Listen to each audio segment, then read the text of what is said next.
The opinions and views expressed in the following presentation do not necessarily reflect those of GameCon Radio or its affiliates.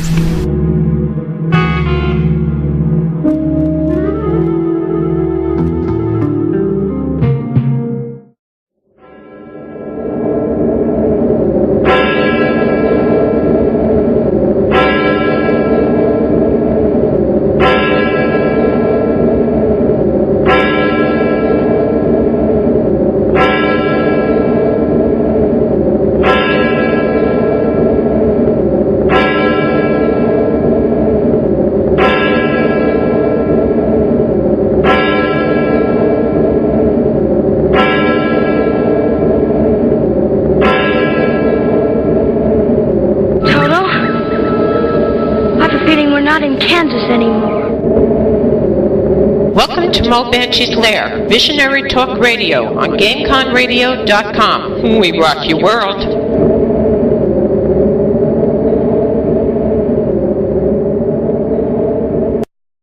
Welcome to Mobanshe's Lair, Visionary Talk Radio on GameConRadio.com. We rock your game. I invite everybody to check out our schedule page. GameCon Radio is one of the best internet radio stations. We are international. Music all day. We have shows, great DJs, all kinds of topics. I think you guys are really going to love it. Please share the links around and check out the other shows because the other shows are great. I want to welcome everybody that's listening in the chat room, and I want to welcome everybody who's listening via iTunes and players and all different ways that you can listen to the show. If anybody ever wants to get a hold of me, you can find me, Mo Banshee Asylum, at Facebook, and you can also find me on my site, www.asylumsgate.com. One of the most original, older sites dedicated to unexplained phenomena. Tonight, my guest is in the waiting room, Ansel Faraj. He is an independent film director, and I am over the moon to have him on tonight. But first, we have our news and some things that, I try to share with you guys. 12-12-12. Be sure to tune in to Bon Jovi, Eric Clapton, Dave Grohl, Billy Joel, Alicia Keys, Chris Martin, the Rolling Stones, Bruce Springsteen, the E Street Band, Eddie Vedder, Roger Waters, Kanye West, The Who, and Paul McCartney. Tomorrow night, they are going to have a concert for Sandy Relief. It's being sponsored by Chase. You can go to creditcards.chase.com/12-12-12 concert or Google 12-12-12 concert for Sandy Relief. They're going to be simulcasting it on the internet. I believe it's going to be on television, on cable. $5. If everybody who tunes into that thing tomorrow night donates $5, a lot of people are going to be in really much better shape than they are now. By now, everybody knows that the Banshee is in ground zero. We are only miles from where the hurricane landed. There are people in Union Beach who still have no place to live. They're still working on the Fort Monmouth because they closed it down. Now they're trying to get it up to code so that people can live in the different housing, units there.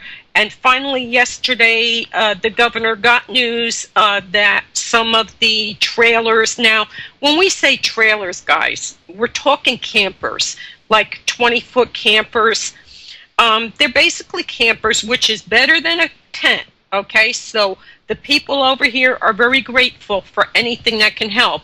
But you're talking about families who are going to be putting their entire family into a 20-foot camper, for the next possibly 18 months. That's how bad it is. So please, if you can donate $5 tomorrow night, you're going to be entertained. This the top liners in the world. John Bon Jovi was raised 5 miles from me. He went to the Saraville War Memorial High School. He's the same age as my daughter. This is important stuff. These people we're in really rough shape. I know it's Christmas, everybody wants to move on, but we are really in rough shape. There's a lot of people who are really struggling and still have no place to live. And FEMA is starting to run out of money to keep them in hotels. And it's just a really, really, really scary situation. Christmas is coming.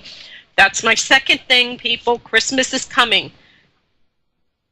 Toys for Tots. The United States Marine Corps toy drive. Please, these guys are amazing. They are wonderful people. Now, when you donate, make sure it's a new toy that's not wrapped, or just go and stick a $5 in their little jar there. They deliver toys to kids that maybe Santa Claus is going to miss because they're displaced right now. There's trouble going. But make sure it's a real Toys for Tot representative. Last year, there were some people saying they were Toys for Tots, and they weren't. So your best bet is to go to their site, check them out, and make sure that it's the real Toys for Tots, United States Marine Corps, and, donate a $5 to them. It's really rough out here. It's rough for kids anytime money is short. Animals and kids are always the first ones who end up on the short end of the stick. During the Great Depression back in the 30s, the gin mills all were full of guys who were sitting there wallowing in their sorrows, drinking beer. The kids were home with the mothers, trying to figure out what they were going to do for lunch. Kids and animals are always the first ones who suffer in hard times. So please, people, make sure you're there. Another thing is all animal shelters all over the country are bursting with animals because people have lost their homes. They can't afford to keep them. They're dropping off animals, dogs, cats that are 8 years old, 7 years old. We can't take care of them anymore. We have to move, and they're just dumping them. I know I'm full up with cats. We're not allowed to have dogs, but if you can donate some dog food, cat food, some litter to your local animal shelter, if you can maybe just volunteer to go and walk the dogs to help them out. This would mean the big difference between them having to euthanize animals and keeping them going until they can find, as they call them, fur, F-U-R, ever homes. So animal shelters, the New Jersey SPCA is still doing an incredible job. Now they're focusing more on finding permanent homes and rescuing animals in trouble. It is winter. Animals are not rubber. They are not waterproof. They are not weatherproof. If you see an animal in trouble, contact the Humane Society, contact your police department, and if nobody wants to help, get a hold of the local newspaper and say, there's an animal, it's in trouble, it's got no water, the water is a big bucket of ice, there's nothing for it to eat, this animal is in trouble, and nobody wants to help it. If you see a house that's been abandoned, your neighbors moved out, and you know they had a dog, you know they maybe had a cat, please, for God's sake, go up and check and see if you see anything in there, if they left their animals there. People, when they're desperate, they make terrible, terrible choices. So please, people, think of animals, think out of the box, and help animals, because we are their voice. Animals can't talk, they are faithful, they love us. They depend on us to make good choices. And when people don't make good choices, it's up to the rest of us to make sure that these animals are cared for and rescued. If you know of an animal in trouble, if you know of an animal not being treated right, if you know of a dog fighting group, drop a dime on them. They should all burn in hell. Every dog fight group should die in hell. I'm sorry, that's really terrible of me, but anybody who hasn't got the brass to get up and fight another man has no business taking dogs and making them fight so he can get off. please report anything with animals or children that you see wrong. Get involved, because, you know, turning a blind eye doesn't mean you're not going to suffer for not reporting it. I think, let's see, what else was I going to say? That I lost Matt. And if there's anything else, I think I got it all. Again, my site is asylumsgate.com. And I'm waiting for Matt, because he's supposed to run a thing for me. But I guess I'll bring my guest on now. Ansel Faraj, welcome to the lair. Hi. Hi. Hello. As soon as the tech comes back from where he is down the hall, okay, he's here. He's going to play the trailer. This is the trailer for the movie.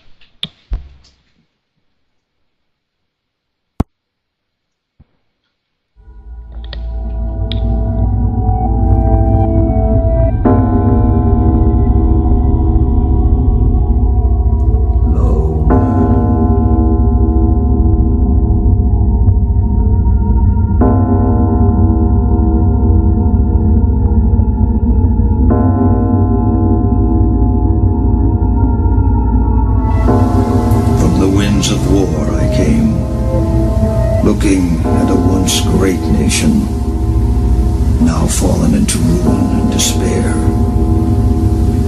I have seen the future, and it is mine for the taking. I've spent many years carefully calculating every move, working out each detail of my doctrine. I have waited far too long in the shadows, alone. But now, my time has come.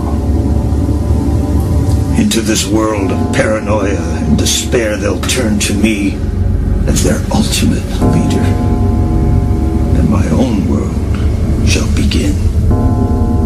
They will know my name once more, as men knew it once, long ago. And this time, they will never forget it. Permit me to introduce myself. My name is Mabuse. Dr. Mabuse.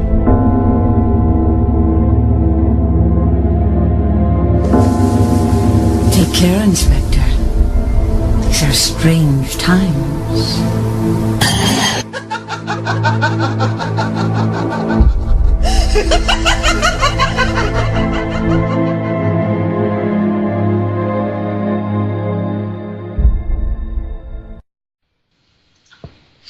Okay, so that was the trailer, the audio for the trailer for Dr. Mabuse and our guest tonight, Ansel Faraj. I love it. I love the trailer. I told you that already. I am over the moon about this trailer. It's Thanks.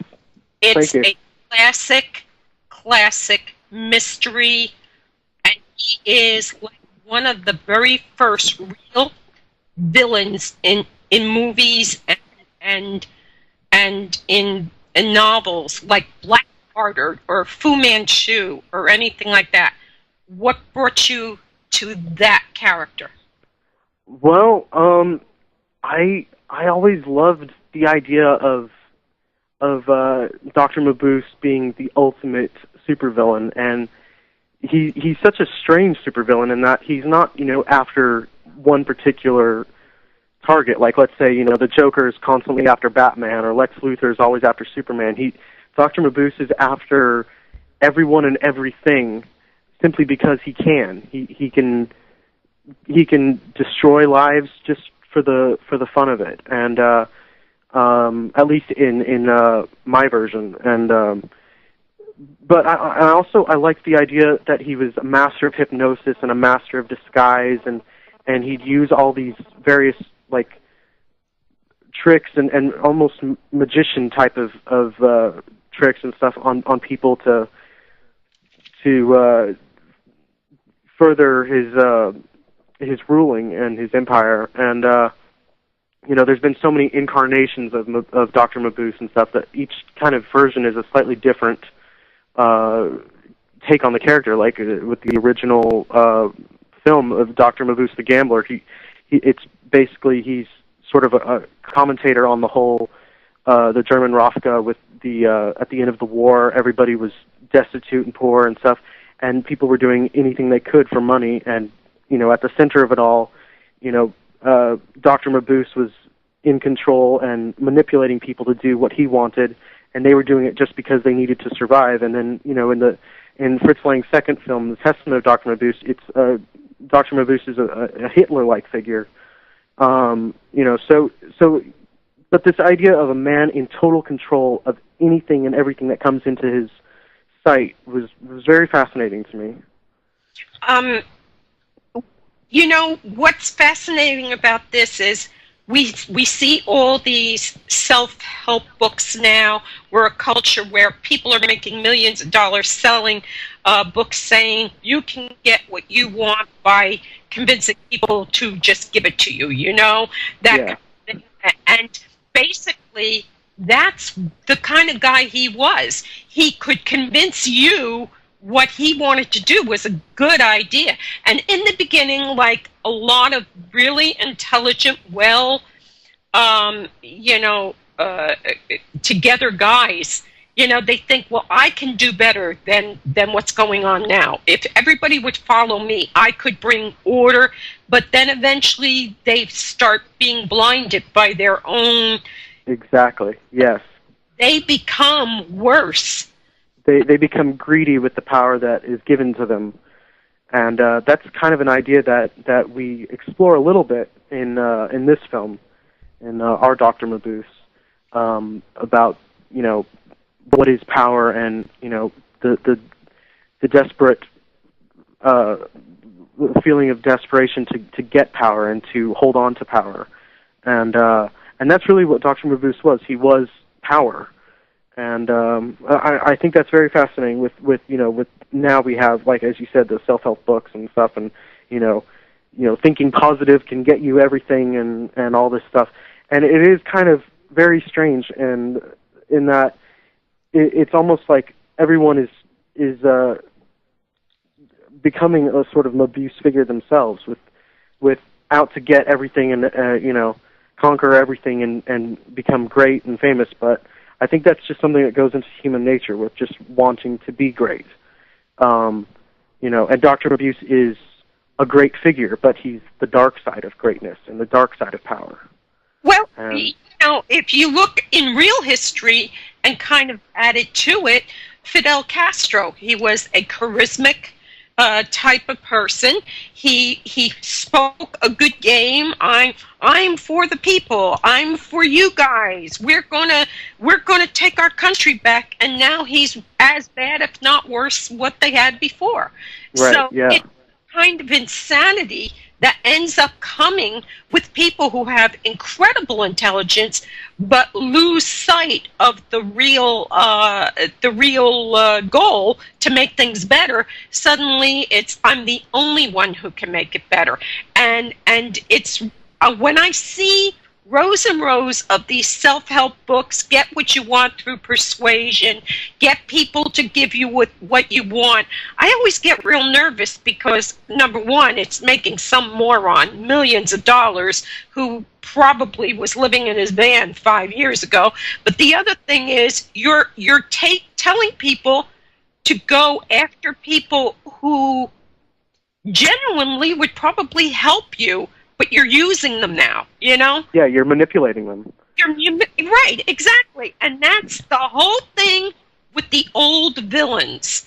They would go to the poor people and make it look like, here I am for you guys. And pretty soon they're using these poor people to be henchmen and stuff. And still they're a hero to these people. And that's it. Dr. Mabuse, you're not an old dude, so how did you get introduced to these villains? Well, I've always been into old cinema and classic literature and all that, ever since I was, I don't know how young. When I was 4 years old, I was parked in front of Turner Classic Movies. So that might give you an idea. And, you see one movie which leads to another movie, which leads to another movie. I remember Metropolis was the first Fritz Lang film I saw, and that led me to looking at his other work. And, of course, Dr. Mabuse, he made a trilogy of films about Dr. Mabuse. And I always just liked the character, and so that's, and of course, Fu Manchu, the Fu Manchu and Nayland Smith and Dr. Caligari, all these Phantomas, all these pulp villains, which really inspired the comic book villains of, the early 30s and what have you. They were always just very interesting to me because there was a classic feel to them. They weren't, like Atomic Man or something crazy like that. They had their own motivations, and they also were usually flawed in their own way. And so that's stuff that attracts me. If I could probably live back in the 30s, I would. So I don't know. That's just me. How old are you? I just turned 21 on Thanksgiving. Well, I think I told you. I think in 20 years we're going to see you the way we see George Romero. Well, thank you. Well, yeah, George Romero's Night of the Living Dead. Yeah. Yeah, I mean that's exactly how they all started out.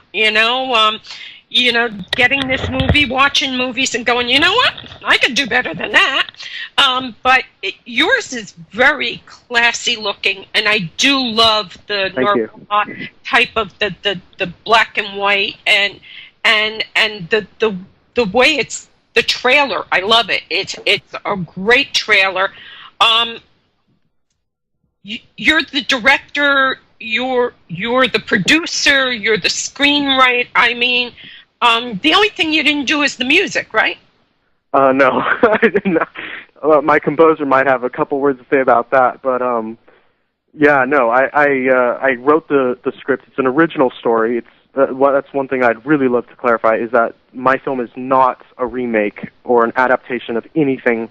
It's my own take, inspired by the character of Dr. Mabuse, and so I wrote this original story back when I was about 16, and then now I've gotten the chance to direct it. I'm a co-producer on the movie, and I also edited the film myself, or I'm editing the film myself, and I shot it myself. It's pretty much, I tell people I'm the crew, and yeah.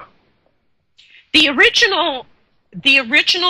very first time we ever heard about Dr. Mabuse was a novel by Norbert Jacques, right? Norbert Jacques, yeah. Yeah, and Dr. Mabuse the Gambler, or whatever the translation of it is. Yeah, I think it's the Gambler. Yeah, and then it was very popular, and it went into the movie with Fritz Lang, right? Yes. Yeah. And then they were working on a second book, but it was so popular they couldn't even get the second book out before they wanted to go right into the movie. They didn't want to wait to have it hit. That's how popular this was back then. And you're right. We had just come off of World War I, and there was a very high problem with people worrying about German, problems with Germany, and then we were going right into World War II. We knew there was going to be trouble there again. My mother-in-law was a German Jew who had been brought to America as a child, and she would not let any of the children learn German. That's how scary it was back then when this novel came out. So Dr. Mabuse was really a scary guy to go to the cinema. I mean, he was like the devil incarnate, Yeah. So the novel came out in, I believe, 1921. So it still wasn't quite. I'm not the best history person, but I don't think we were yet into. Or Hitler had not come to any sort of power Power. No, level, it was just right after the World War I ended.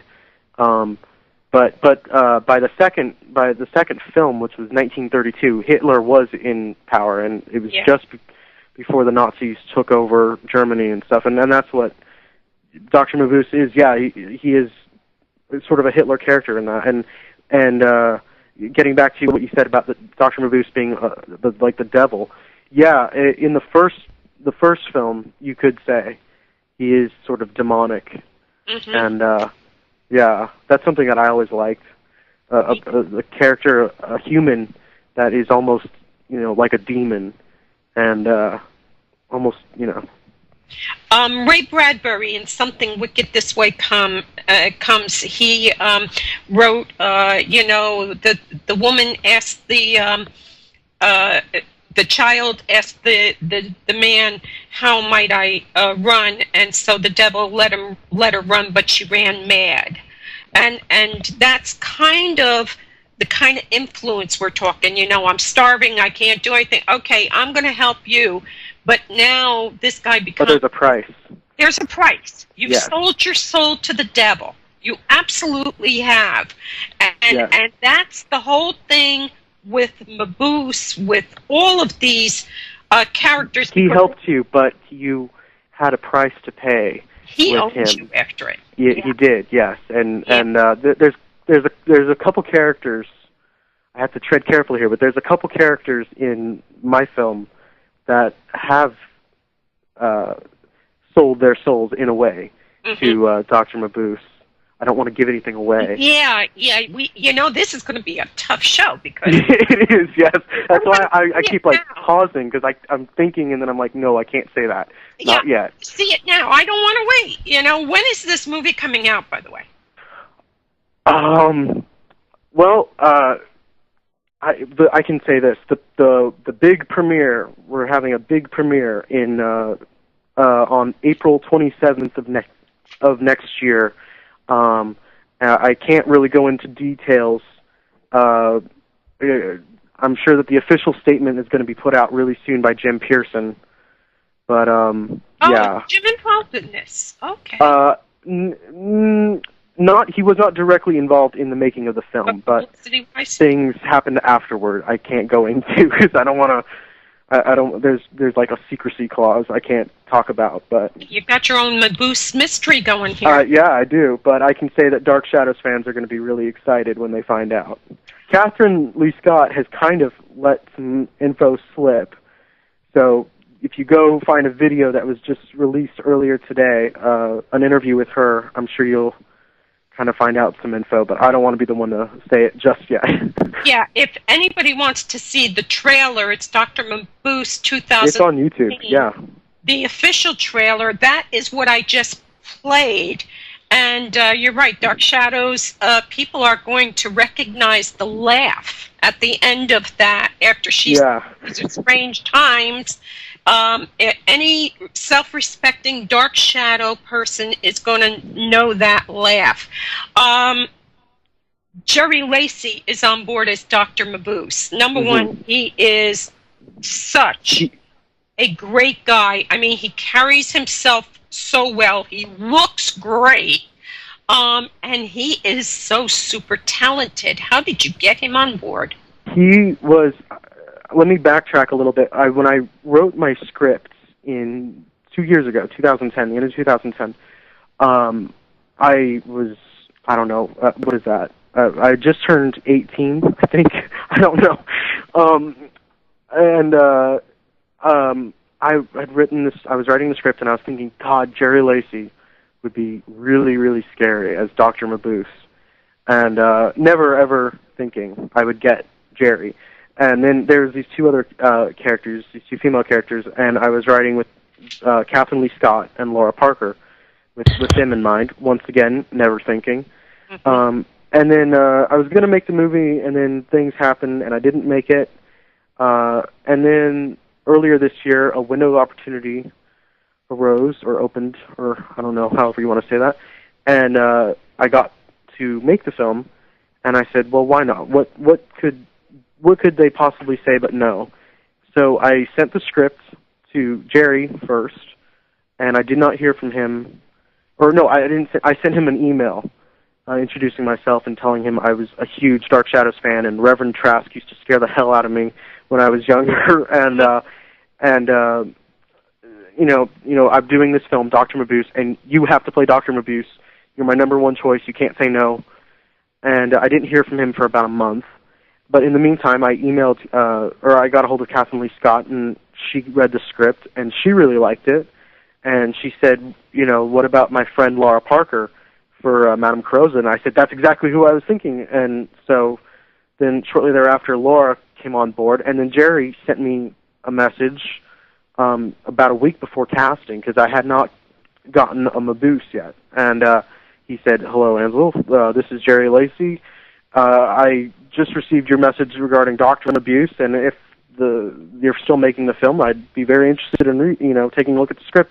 So I sent him the script immediately that night, and then I talked to him the next night, and before I knew it, he was in, and I couldn't believe it, and it was great. Kind of intimidating when they all came over for the read-through, and I'm thinking, my God, here's Reverend Trask and Angelique and Maggie Evans, and they're sitting at my dining room table.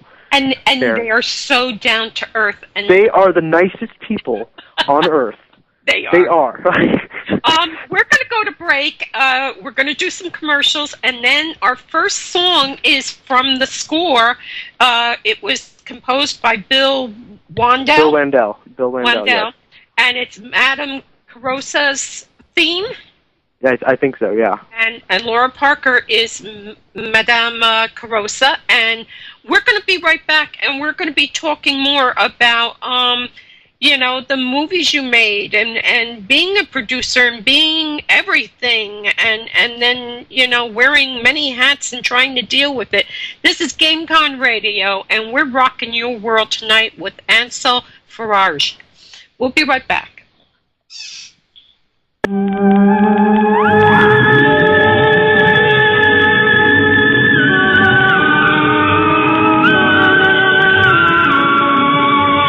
Just a reminder, guys, all our talk show hosts here at GameCon Radio volunteer their time, but you can always show your appreciation. Click on the tip jar and give them a little love. I'm sure maybe your predictions will come out a little bit better. And that's how we roll here at GameCon Radio. We rock your game and your paranormal.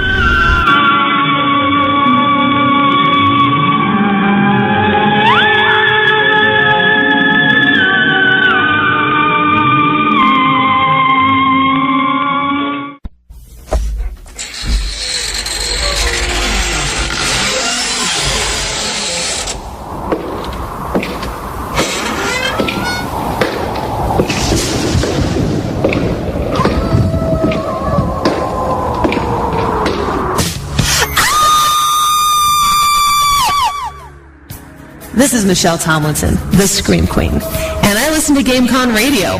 Why? Because it rocks.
Hang on, everybody. I'm getting noise in my ear. Okay. So, welcome back. And that was one of the, of the score. And again, we want to credit Bill Wandell, who composed the music. It's all original, right? Yeah, he's still working on it right now, actually. Yeah, and when we go to the next break, we also have the main theme for the film, and then during the third break, we've got Dr. Mabuse by Propaganda, which is a great 80s band that was inspired by the old Fritz Lang movies. Let me ask you, director who inspires you most? There's far too many. Two that really inspire me that are working right now, I'll say, is Christopher Nolan, who does the Batman films and Inception and The Prestige. I love his work, and his method of storytelling and his technical use. I mean, shooting in IMAX and all that for a narrative film that was unheard of before The Dark Knight, and now it's become commonplace. And Peter Jackson. I love his stuff, Lord of the Rings and The Hobbit, that's coming out, I think, this weekend. And I think one of the reasons why I like them so much is because I can relate to them, because they were both self-taught filmmakers. I don't think they went to film school. Mm-hmm. And that's how I am. I am fully self-taught. I did a year of film school, but I was really frustrated with it because I would sort of know more than the teachers would. And I hate to sound like I'm bragging about myself, but it's just what happened in film school. Mm-hmm. But yeah, but and in the past, past filmmakers. Yeah. Orson Welles, of course. Robert Aldrich, Robert Altman, Nashville and Gosford Park. Fellini, the great Italian surrealist filmmaker. There's so many. Literally, I could just spend 4 hours talking. Fritz Lang? Yeah, Fritz Lang is in there, yes. Yeah. With his use of storytelling and his camera use and all that. Mm-hmm. There's a lot. Mm-hmm. You're doing everything. Hardest part of okay, so being the writer, right? That's how it starts. You start writing. So a screenwriter. How long did it take you to do this script? Well, I've been working on it. I mean, it's been in my head for a while. By the time I finally wrote it down, it took me about a month and a half. And then, and I set it aside. And then when the movie was finally, there was a yes to it, about 3 months of rewrites and, fine-tuning. And you're constantly rewriting on set and changing things and stuff. And I'd have to say probably screenwriting is the hardest. At least, I mean, to me, because I write by myself, I don't have a co-writer or anything. After a while it becomes very schizophrenic because you have to go back and especially with the Dr. Mabuse film, the script, there's a lot of, wait, what happened? And then, oh wait, what happened type of moments, and you have to constantly go back and rethink everything, make sure it's all, fits into place. Because screenwriting is basically like doing a jigsaw puzzle. And, making sure it all works and it all flows. It has to make sense. It does, yeah. I mean, you can do a linear film, but that's not really mainstream Hollywood, and that's not really what people would pay to see. Right. I'm not going to put you on a spot here, so I'm not going to name the movie, and I'm not going to name the director and all that. It's a couple of years ago now. But at the end, I'm noticing this more and more and more in movies.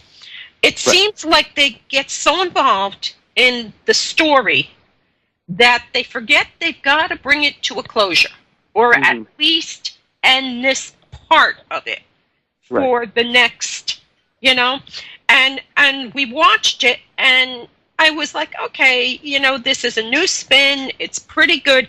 But then the end came, and we went, what the hell was that? You know, and we're like, it's like they forgot, oh, God, we have to end this. And they ended it, and it almost didn't make any sense if you didn't already know, and it wasn't Dark Shadows. So nobody think I'm talking about Dark Shadows. That wasn't the movie. It was another movie. But it was like, if you didn't know the original story, then you would sit there and wonder, what the heck was that just that happened? How did this all come apart? You know, okay, so it's the end of the movie, and they went on with their lives, and that was it. That's got to be hard, because when you're doing this, you've got to make everything go together. You have to tie it all up at the end. Yeah. And the tricky thing is you have to. My mind immediately raced to the ending of this film, so I have to really, really think about how I'm going to word this. You have to tie up all the characters, I think, is what you really need to do when you're writing a screenplay, and you have to make sure that you've gotten your characters to a certain point where you want them to be. Mm-hmm. Their story arcs are complete. As you know, and as long as you have your characters tied up, and you give your audience the sense of a conclusion to this part of the story, I think that you've got an ending. But then, you know, if you always want to leave it open for a sequel, you got to have one thread that's kind of loose, still tied up, but maybe something that you didn't quite answer that, you know, you hint at for a further film. But that's if you're doing, you know, a franchise, if you're, you know, sequelizations and whatnot. And but I wouldn't say really the ending of a script is hard to write. I say the beginning, because you have so many. At least when I sit down to write a script, I've got certain things that I want to happen, and it's a matter of, okay, where are we in the story? And how can we get to that particular event? So it's always beginnings that are the toughest to write. Endings, they come when you're writing and you get to a certain point and you know it's the end. You just sort of know it intuitively as a screenwriter, I think. But the beginnings are always the toughest.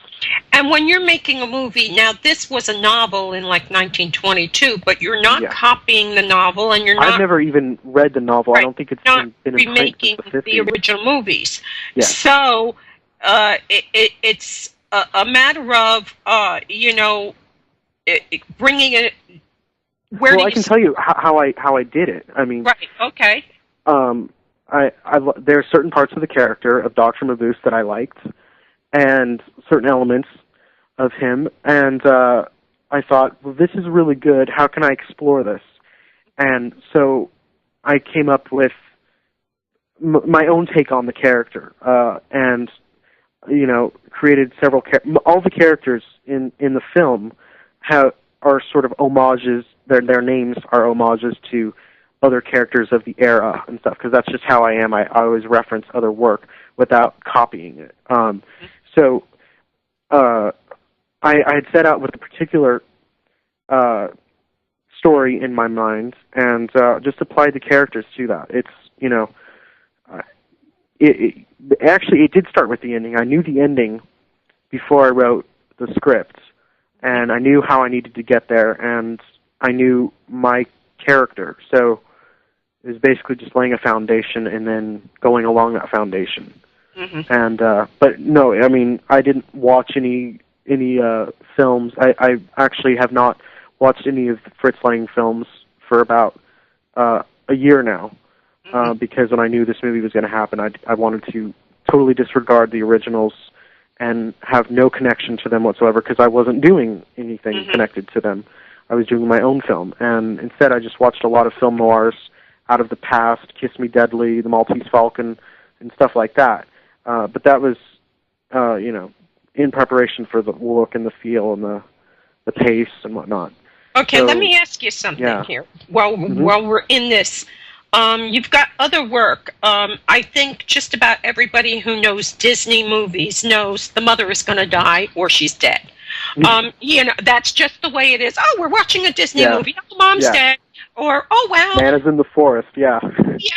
3 minutes into it, the little fishy's, clown fishy's mom and 9 million brothers and sisters die. Do you have like a kind of running theme in yours?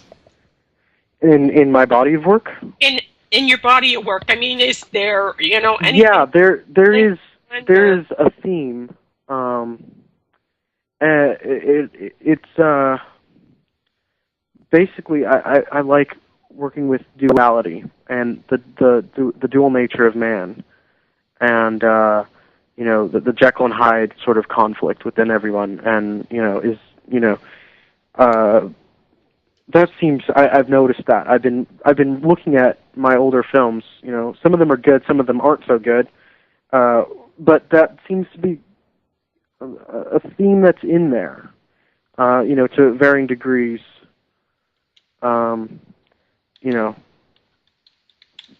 So yeah, I would say that, and also I seem to like losers a lot. Characters that are really flawed and have nobody and nothing in life, and that are sort of get caught up in some sort of adventure or what have you that will change their life. But that I think just comes from standard aspects of storytelling. The hero's journey and what.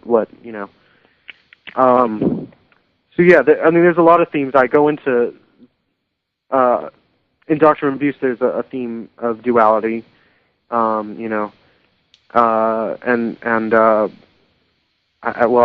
stop talking now because I don't want to say anything. Okay. All right. If we don't want to give this away because it's still in what would it be called? We're right now. I mean, the film is complete. I mean, I locked a picture just a couple days ago, and right now we're in scoring and we're getting the music, so it's still in the last stages of post-production. And we're finishing it up, and we've got a test screening this weekend in Hollywood, and I'm terrified for that one. Wow. Yeah. And let me ask you, how many times do you present this to audiences before it's released? I mean, this is the first time with a film. Yeah. Of mine, because I mean, I'll say this: this is the first really big film I've ever done.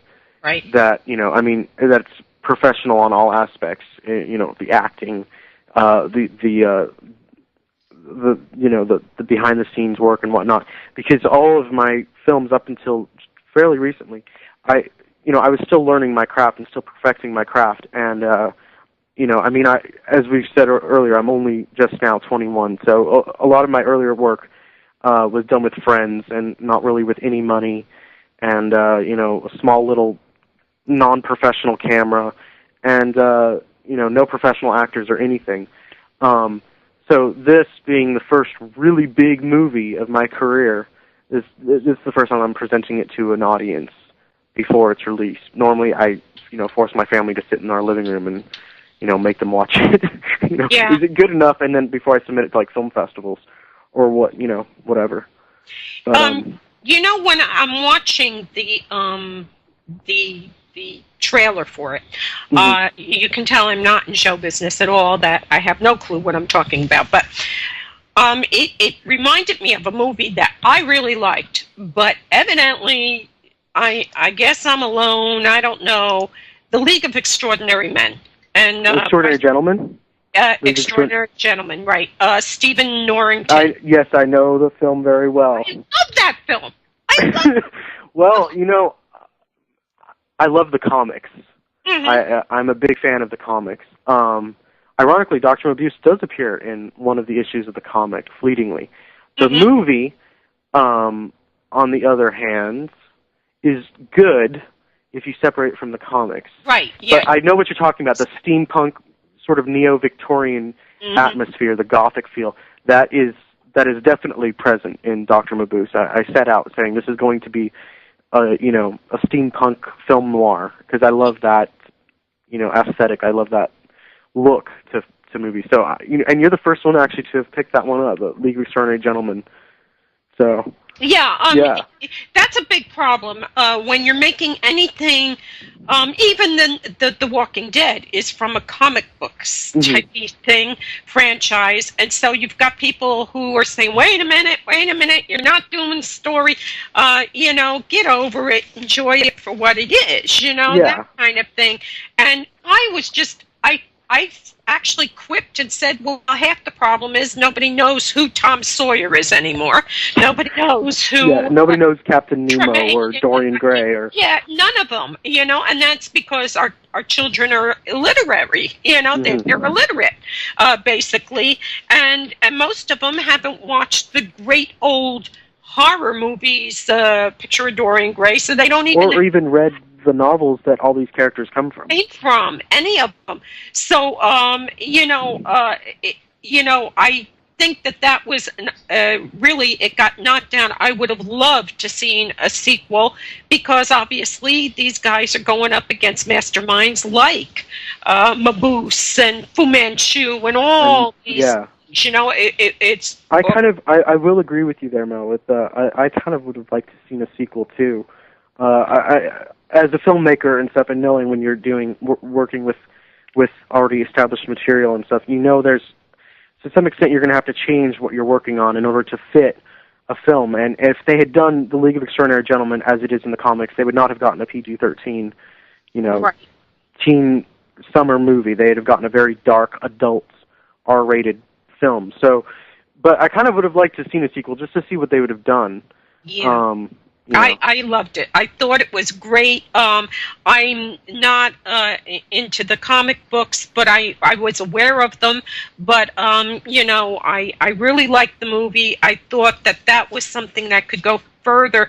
Let me ask you, now that you're into Dr. Mabuse, this has got to be like your adopted child, kind of. Are you thinking of going into a sequel? Has that even crossed your mind?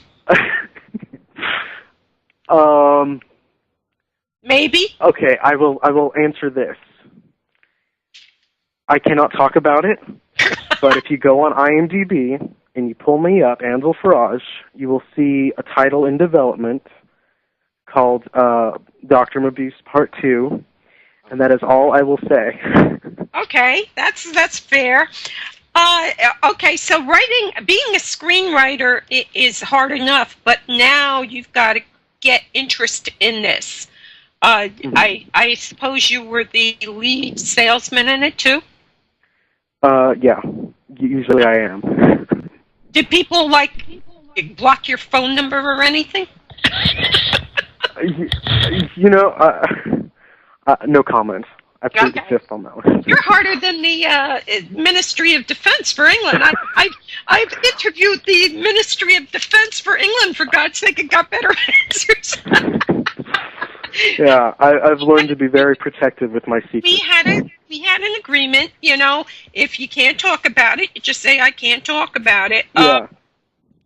So you walked around, and how does someone even promote something like this? I'm not in the business, so where do you... I guess you went to college for this. I mean, you went to filmmaking school of something, so you had to have some idea of what you were doing. How do you target somebody and say, I think these might be interested in it? Well, I wouldn't say I went to college for this. This is just something that I sort of just observe on my own. As far as how to find a marketable audience. Well, I know the character of Dr. Mabuse is unfortunately forgotten in a way, but there is still. I mean, there are still people. I mean, to the mainstream, Dr. Mabuse, nobody knows who Dr. Mabuse is. But there are still, a small niche of people that do remember the character and do remember the films. And so I figured, well, I've got some sort of an audience. Now, let me say, when I decided to make the movie, or when I was given the opportunity to make the film, there was never, ever any thought that I would get Jerry Lacy, Kathleen Lee Scott, and Laura Parker and then get the Dark Shadows fan base to come along. This was just, it was going to be, I'm going to step it up, try to make a really, really great professional film with what resources I have, and put it out in the film festival and in film festivals, and just try to get somewhere in a career, with making movies. And then when these 3 actors signed on, the Dark Shadows fan base came on. So, that's sort of, we're starting with the Dark Shadows fan base and building. Mm-hmm. That's our marketing strategy. Because I think that you go with what you're familiar with, but I agree. Thank God for like Turner Classic Movies and stuff. Yes. I say that every day. Yes, they're running the older films, which are incredible. And you can make The Bishop's Wife 9 million times. It is never going to stand up the same way as Cary Grant, David Niven. Well, I can tell you why it will never stand up, because you don't have Cary Grant. There's no one today that could be Cary Grant in today's actors. But actually, when they went for the parts, it was a bit like Gunga Din. Cary Grant wanted to be the minister, and David Niven wanted to be the angel. And when they got there, they said, no, this is the way we're doing it. Same thing happened with Gunga Din.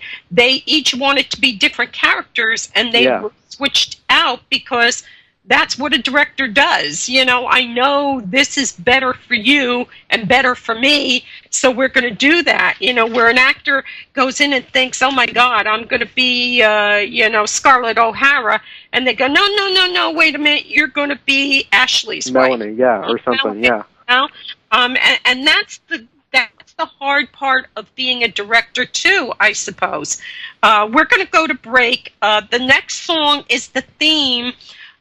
Does it have a title for the theme yet? No, we just call it the main theme. The main theme for the movie, Dr. Mabuse. What is the site they can go to? Say it now before we go to break. Well, drmabuse-themovie.com is our main site. There's a beautiful picture across it. You got some eye candy, Nathan Williams, Inspector Lohemann. Nathan Wilson. Okay. You got eye candy there. You got a very attractive cast going there. That's great.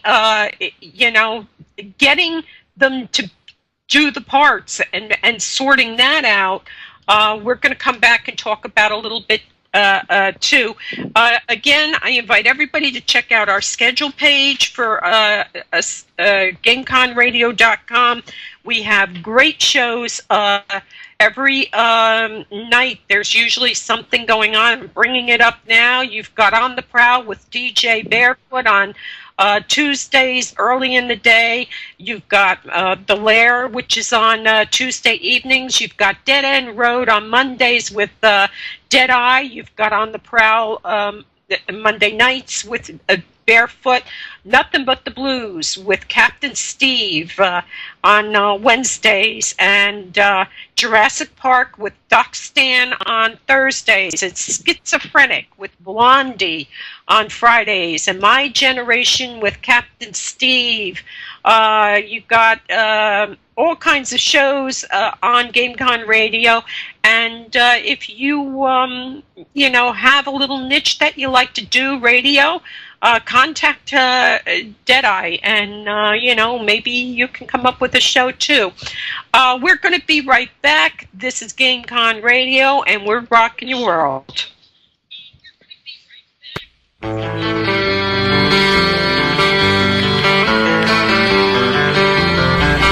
are listening to GameCon Radio.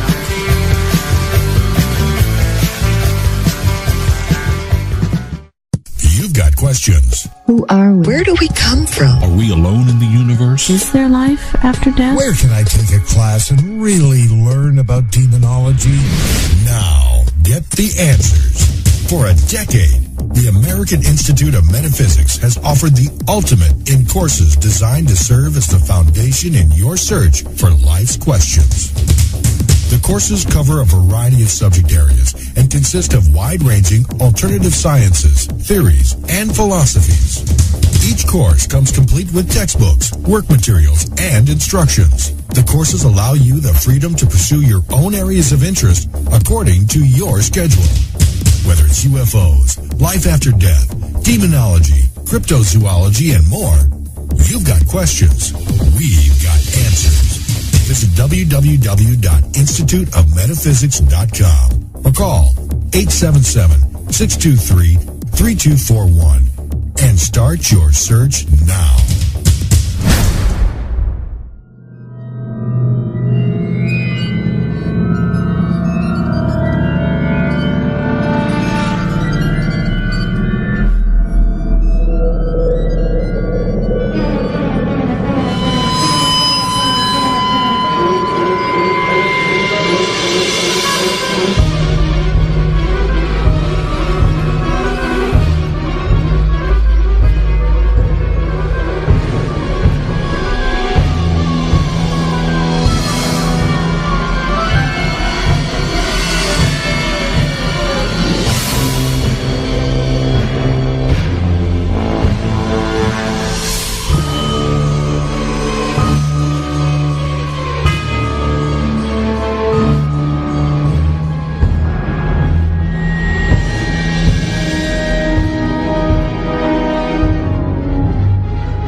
Welcome back to Mo Banshee's Lair, Visionary Talk Radio and GameConRadio.com. We're rocking your world tonight with Ansel Faraj.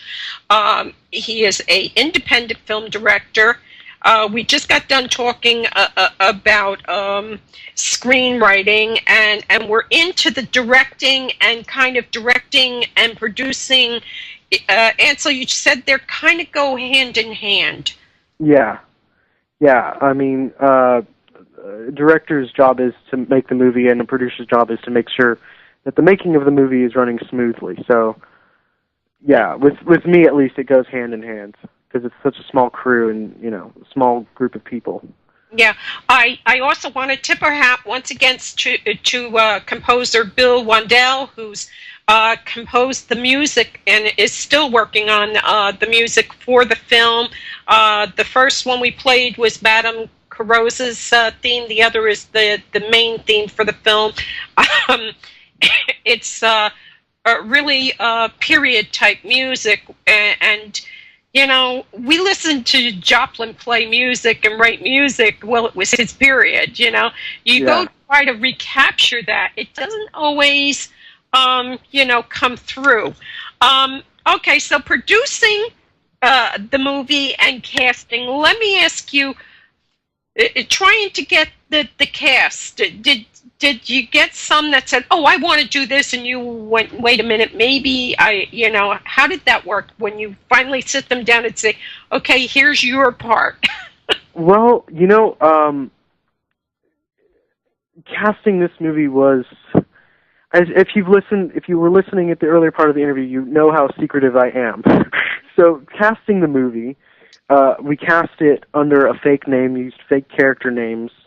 Nobody knew what the movie was called. It was known as The Hypnotist. But there was a couple people. I'd done a comedy last year or this year. I can't remember. This is 2000. Okay, earlier in the year, in January, I did a comedy, and it was about a family, and that was my first film where I actually casted people and didn't just cast my friends. And so there was people that had come in and read for parts that I'd remembered them, and they were very good, but they just didn't fit that particular film. But I kept their contact info, and so I got a hold of a couple of them through that, and I said, I'm doing this film noir. There's a part in here that I think you'd be really great, and they read the script and they were in. The main, our hero of the film, Inspector Lohemann, played by Nathan Wilson, he was in my previous film, Brother Drop Dead, and we were going to make a superhero movie, kind of like Superman, and then that after Brother Drop Dead, and then that fell apart, and I said, hey, I've got this script that I wrote. It's this crazy film noir. You want to read it? And he said, sure. So he read it, and he goes, yeah, this sounds fun. I'd like to play this part. So that was how we got him. And then a very, very good friend of mine, he's a famous character actor, Lyndon Childs, who's done everything. He's done an Alfred Hitchcock film. He's done Twilight Zone. He's done everything. He is a very good friend of mine, and he's been in several of my movies. And I originally, when I was first going to make this movie, I originally offered him the part of Dr. Mabuse, and he said no to it because he didn't want to play the part. He felt he wasn't villainous enough to carry it off, but he was very interested in playing one of the inspectors in the film, Inspector Von Venk. So that's only the really sort of interesting, switching of casting anecdote I have on the film. And then everybody else was auditions, or I'd contacted them, or how you normally cast a film. Okay, I have another question for you, because people that are listening to this and are going to listen to it might have a question. When Star Wars came out, everybody understood what it was. Yeah, it's sci-fi, but it's cowboys and Indians. What does film noir mean? Film noir, historically, it was a period of cinema from the early 40s to the late 50s, which was basically about America's insecurity with so many aspects. We were dealing with World War II, you were dealing with in the 50s with the nuclear, the A-bomb and the Cold War and all that. And it was about America's paranoia and fear of basically you couldn't trust anybody, and there was always the hard-boiled detective and the classy femme fatale that you knew was, I don't know if I can say this, you knew you were probably going to have the best sex of your life, but you knew you were probably also going to die because of her. And, there's the villain in the shadows that's, manipulating everything, kind of like Dr. Mabuse. So that's film noir. The Maltese Falcon, John Huston's film with Humphrey Bogart, is one of the best examples of noir. Out of the Past with Robert Mitchum is another great one. The Postman Always Rings Twice, that's film noir. And I wish that they would do more film noir today. I mean, we are kind of having sort of, with Christopher Nolan, his Batman films are very noirish, and his film Memento, which is told backwards, is a really good example of noir as well. The flashback storytelling, and so that's what film noir is. And it deals with really the dark undertow of emotion that the underbelly of the world. Yeah, people don't want you to see. We're very visual. Everybody wants to be seen absolutely perfect, but underneath there is all this terrible stuff going on, and all this longing, and all this I'm tired of being poor. The postman always knocks twice. She's manipulating this guy to get what she wants. You're seeing the worst in humanity, which kind of really sucks. If anybody wants to call in, we do have a call-in number, 732-707-7709, but do me a favor and just give me enough time so we can say, excuse me, because, shut up, It's really rude. So, we want to make sure that, we can talk to you. It's 732-707-7709. So, producing, you said something during the break, too, is making sure everybody's fed and happy. And that is a huge thing, making sure that the cast is being fed on downtime, because is there a lot of downtime when you're saying this isn't working, we've got to rewrite, and everybody's just kind of put on a cooler? Yeah, it was kind of interesting when we were filming. The crew, as I've said, is basically me. And when we're filming on digital, and so that takes it's much quicker. But Laura Parker told me something very interesting. She said that whenever they'd have to move a light or something on a traditional film set and stuff, you have to wait 45 minutes in your trailer. Mm-hmm. Whereas here, I move a light and I set up the next shot, and it's about 5 minutes at the most. So no, not really. Mm-hmm. There's not much wait time when you're doing. Well, there was not much wait time on this film. Yeah. This has to be totally different for those guys from their Dark Shadows experience, because that was cutting edge, new technology.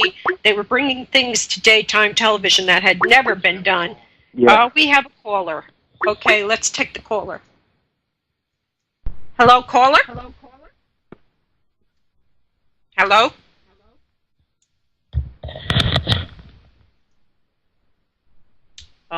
I don't hear anybody, so caller, if you're there. Okay, we'll wait and see if we can get the caller to work, to whatever's the problem. So the cast that you're working with, these are, you've got a lot of new faces there that I've never seen, but you have some familiar faces, and it has to be night and day with the way things are so much easier in films, even though they've been working, and I mean, they didn't just fall off the face of the earth. They've been working actors and actresses and all, but still, things are so much easier than they used to be in the old days, aren't they? Yeah, I think. I mean, I can't comment on that. I wasn't working in the old days, but yeah, with technology today, I mean, you can do anything. I mean, it's all on the computer now. You convert to 3D with the click of a button and stuff. But working on set, I guess I honestly can't comment on that. I wasn't told enough. The actor I mentioned earlier, Lyndon Childs, he did Marnie for Alfred Hitchcock, and he said that filming on that was forever, and they would only shoot, like 2 pages a day, and the setups would be very detailed and stuff like that. But then that was working for Hitchcock. Yeah, he's got the money to stand there. Yeah, exactly. A couple of months, yeah. So I guess so. I mean, they never really. I mean, Laura was the only one that said, "Wow, this." Waiting for a setup only took 5 minutes, and normally we're used to waiting 40 minutes, or, but we didn't really go into... Yeah, they're such nice people. They are, yeah. Let me ask you, another big part, people sit there and say, oh, I want to produce something, I want to make a movie, I want to write a book, and no one, until you get into it, a lot of people don't realize there's how much work goes into funding too, because you can lose everything you own trying to get something out there that isn't necessarily going to make a home run. How do you deal with that? Well, Dr. Mabuse, it has a very, very, very low budget, I'll say. And, I mean, my family usually they put up the money for my work and stuff. I mean, they put up more for this one because they knew it was going to be more professional. But, basically you just do it with tricks, I mean, we shot all on blue screen, so we're in one location, and then I filmed all my backgrounds, or built all my backgrounds in miniature form, afterward, and once, like I said, you do everything in the computer. Wow, So, you see, that blows my mind. That blows my mind. Because, I'm not trying to minimize your work or anything, but going back to the League of Extraordinary Gentlemen, you're standing there watching them blow the living daylights out of Venice or whatever. Yeah. And really, these are miniatures and stuff. And I think they did a lot of computer animation, though. Yeah. And I'm a firm believer in not doing any CGI. So there's no real computer animation in there.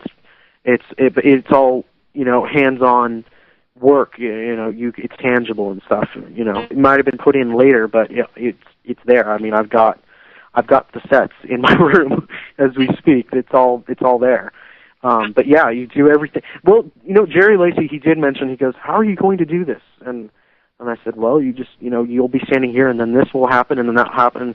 And he goes, "Okay, but how is that?" And then he goes, "You know what? Never mind. You're the director. I guess you will know how to do it. I'm just going to say my line." So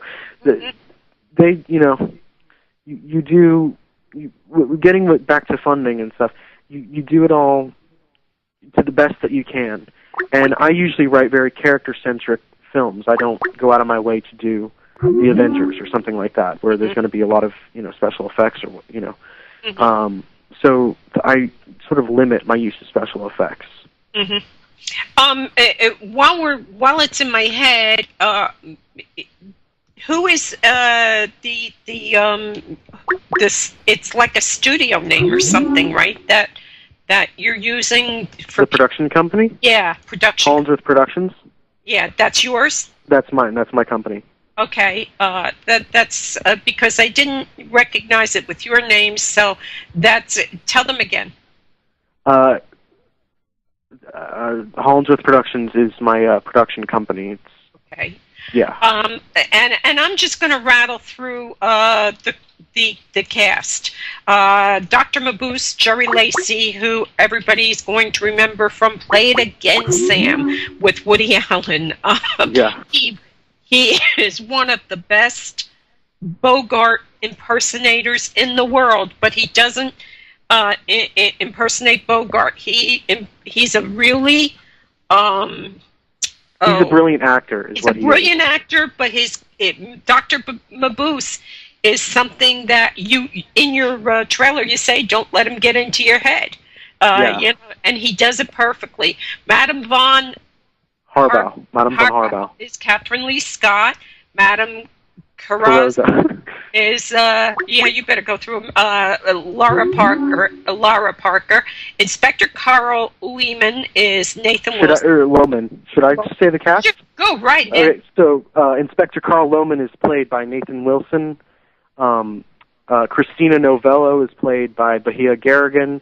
Edward Hall is played by Julian Grant. Tom Smith is played by Derek Mobraaten. The Apocalypse Man is played really, really wonderfully by John C. Smith. Madam Heckett is played by Annie Waterman. City General Oscar Lang is played by David Graham. And Inspector Von Vank is played by Lyndon Childs, and I hope I didn't forget anybody. The Apocalypse Man. That sounds very intriguing, but you guys are going to have to see the movie to, get it. So what is the one thing that almost made you take it and chuck it? And you had to have gotten to that point. There are moments. That usually comes when I'm editing, because I'm usually editing by myself, and I'm looking at a screen on my computer and looking at it and watching it from every single angle. And does this look good here? Does that and is that performance the best angle or best take I've got? And can I cut it right here? Can I do it right there? And so, that usually happens when I'm editing, and I become very agitated and angry and frustrated, but, I can't let that get the best of me. I gotta, do my work and, get it done and get it done correct and get it done really effectively. Since we're on this, editing, you hear a lot of actors say, oh my God, the best parts of that movie were were lost on a editing floor. On the cutting room floor, yeah. Yeah. And you hear them say, well, the movie can only be so long because people can't pay attention that long, or there's formulas. Do you use a formula when you're making it? No. I go intuitively. Mm-hmm. I follow this. You follow the script, and you're looking at it. Okay, well, I need a close up here. I need a wide shot here. I need a dissolve here. It's all intuitive. Mm-hmm. I mean, you can't really. There's no real guide for editing. You just something you just kind of like feel. Yeah, something tells me that you can go to school for filmmaking and still really suck at it, because it's just not something that is like you say, intuitive. It has to be part of you, and you just have that inner sixth sense where you know what exactly you're looking for. Yes, exactly. I mean, when I was 5 years old, I knew I was going to make movies. That's what I was going to do with my life. And around then, I must have. Wait, I'm sorry?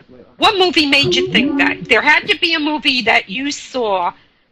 Davy Jones once said when he was doing Ed Sullivan's show, he was on Broadway, he was up for a Globe Award for doing Oliver, the Artful Dodger. He says, but when I saw the Beatles come out and I saw those girls doing what they were doing, he says, I want to be that. That's when he changed to music and all. Probably I'll have to say Claude Rains' version of the Phantom of the Opera. Oh my God, I love that, yes. From 1943, yeah. Oh yeah, there is nobody like him. I mean, Victor, Herbert Lom was very good. Yeah, that one was really scary. I like that one. Really good, but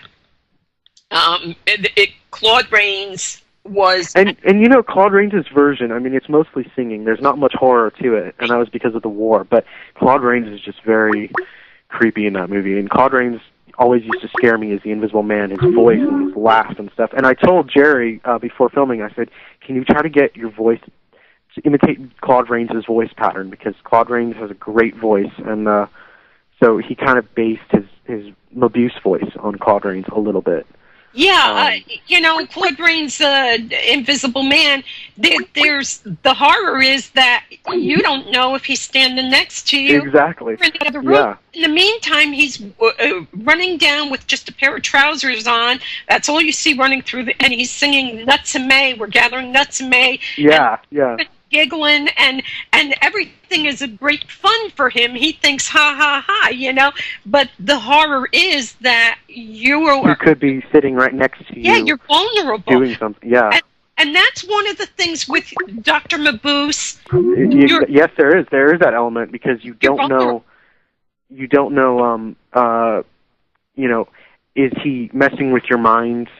Are you seeing what he wants you to see, or are you seeing reality? Are you already under his spell or whatnot? And that's something that is a big thing in the film. And that's scary. It is scary, yeah. And people go to psychiatrists or psychologists because they need to deal with something. And one of the big fears is he going to get in my head and start making me think it's something else? Or, there's that huge distrust. We don't want people in our heads, because that's so private. Yeah, something that I've always thought, I mean, you hear about these things that happen, I hate flying, I'll say that. And you hear about these pilots that are freak out, or their stewardesses that, I mean, remember the steward on I think it was JetBlue that totally like flipped out. Completely. And like, yeah. Yeah, and all that. And you hear about these stories and you wonder, are you being experimented on or something like that? I don't want to get into conspiracy theories or anything, but, like, is someone messing with their mind for them to just totally flip out and like, yeah. You see, I'm not afraid of flying. I'm afraid of crashing. I'm afraid of all of it. There's nothing holding you up, and you're in a tin can, and then turbulence. Well, anyway.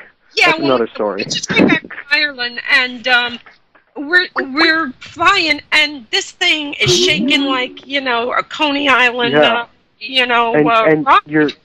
you're I don't know how many thousands of feet up in the air, and you're going to die. Yeah, and then they're telling you, oh, guess what? It's 68 degrees below zero outside. Well, I'm not going outside on the wing to check it. I'll take your word for it, dude. Yeah, and your life is in the hands of a total stranger who's flying this tin can. Who could be drunk?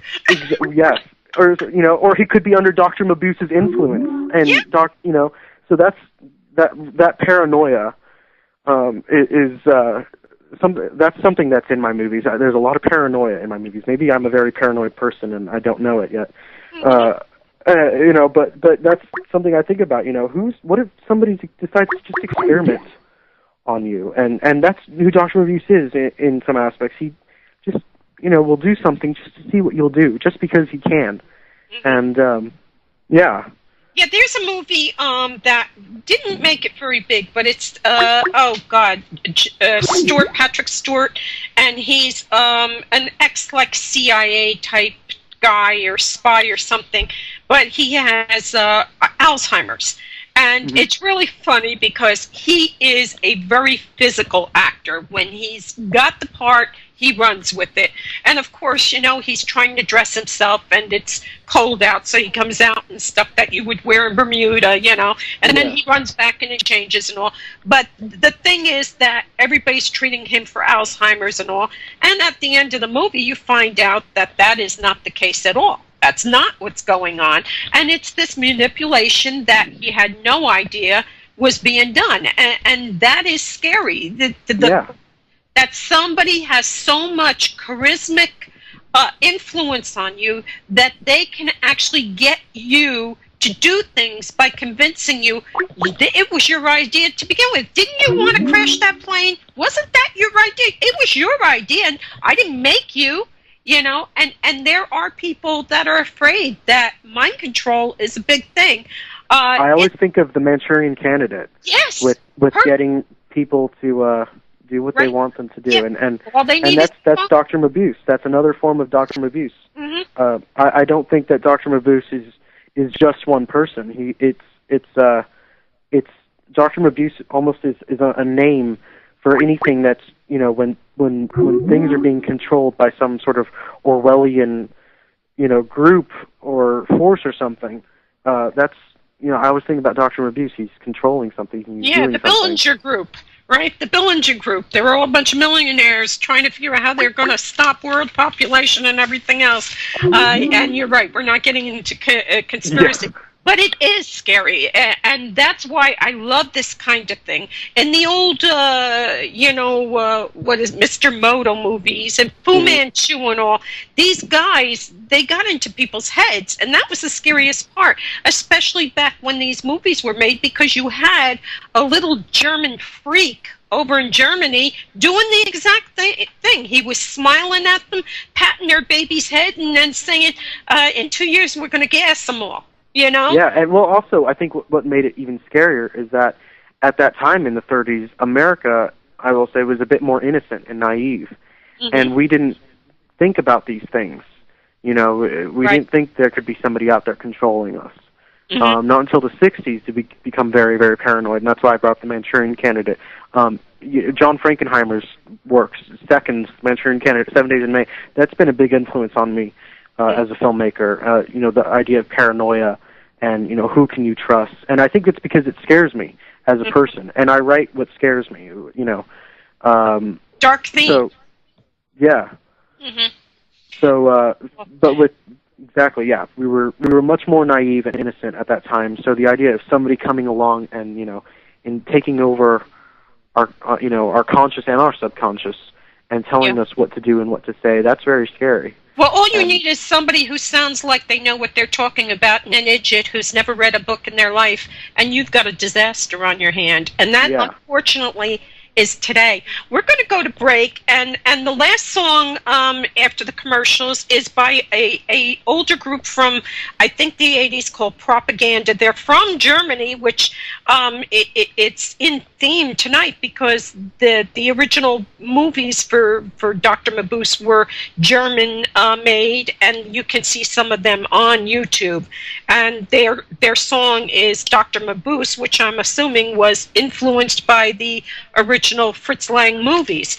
We're going to be coming back. We're going to be wrapping up, telling you where you can find all the information about what I think is going to be a great movie, and I'm hoping I'm going to see it in like the New York film festivals and stuff, but we'll talk about that when we come right back. I'm Mabuse, and I'm rocking your world tonight.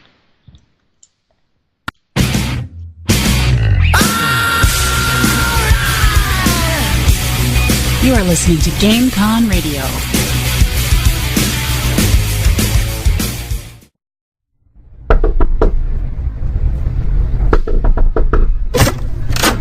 Yes? Hi, I'm here for the New York Ghost Tour. Sorry, we're closed. But you can come back next week. Next week? Forget that. I'll just go check out another place. Trust me, there's no place half as interesting as ours, dear. That's so not true. What about the Shanley Hotel in Napanock? Once you've been to one haunted hotel, you've been to them all. Not like this place. The Shanley Hotel dates back to 1845, and since then it's been a hotspot for paranormal activity. Mysterious music, smells, whistling, doors opening, footsteps, almost everything you can imagine has been experienced at that hotel. It's open to the public? Absolutely. Sal and Cindy, the owners of the hotel, welcome people for regular stays or investigations, and their rates are beyond reasonable. They even offer workshops and in-house psychics. How did you learn about this place? By visiting www.shanleyhotel.com. You can get history, investigation info, and much more. Thanks, I think I will. Just don't tell any of our customers. Your secret's safe with me. It's not like anyone can hear us. Welcome back to Mobanshe's Lair. This has been a fascinating show, and we're not quite done. We do have two questions for you from Lady A in the chat, and she's asking how long did it take to this point for the movie. Now, I don't know if that means from concept to now. Maybe that's from concept to now, probably about 2 years, because when I wrote the script, it was the end of 2010.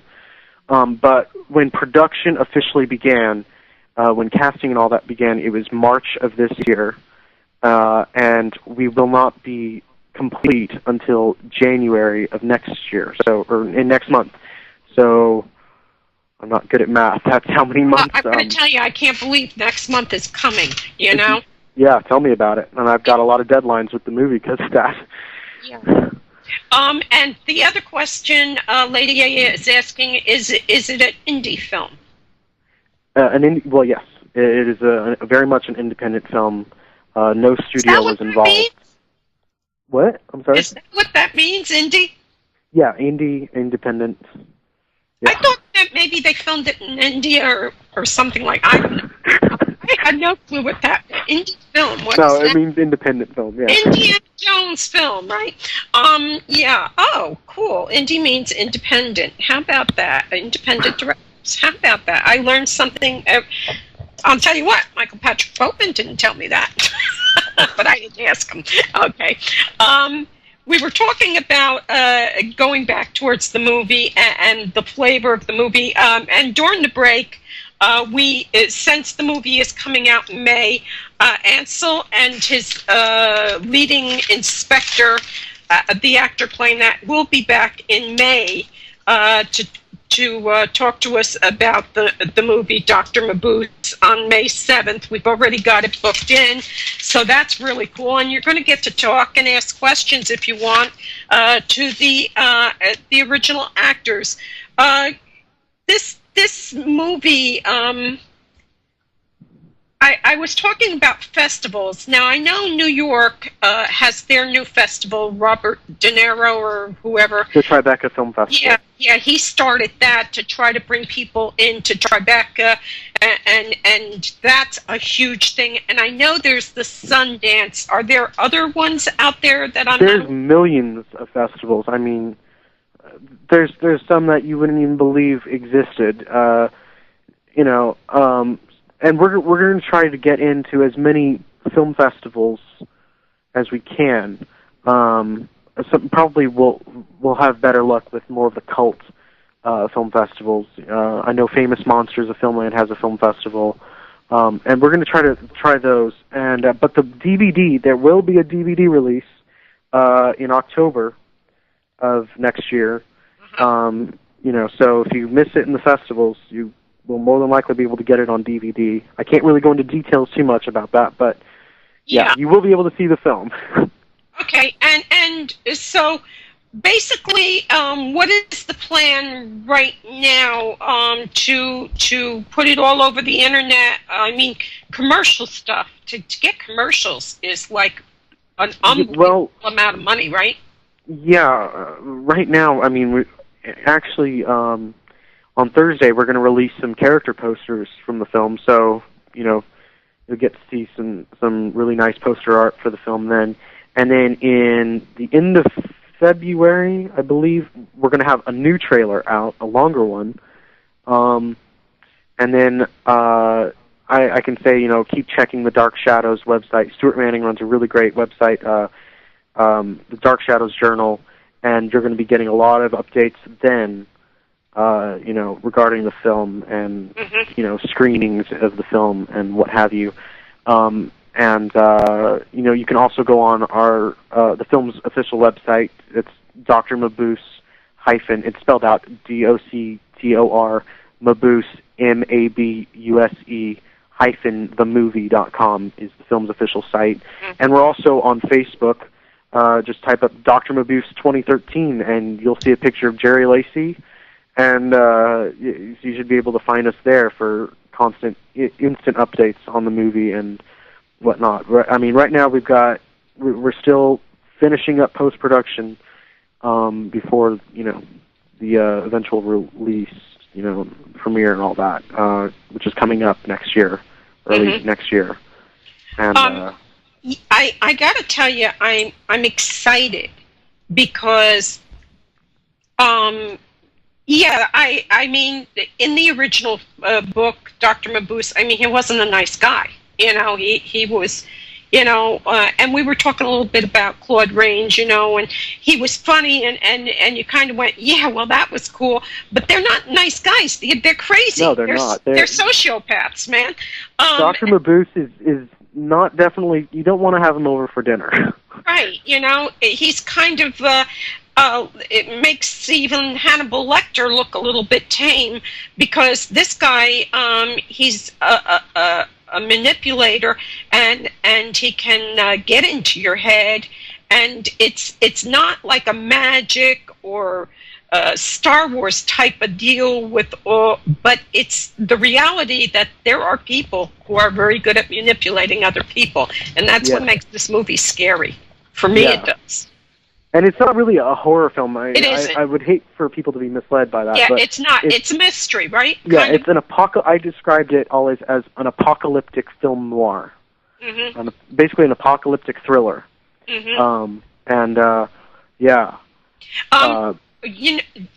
trying not to interrupt, but as I think of it, he reminds me of, like, you hear of psychic vampires or energy vampires. Or emotional vampires, Yeah, somebody that can really just destroy your life.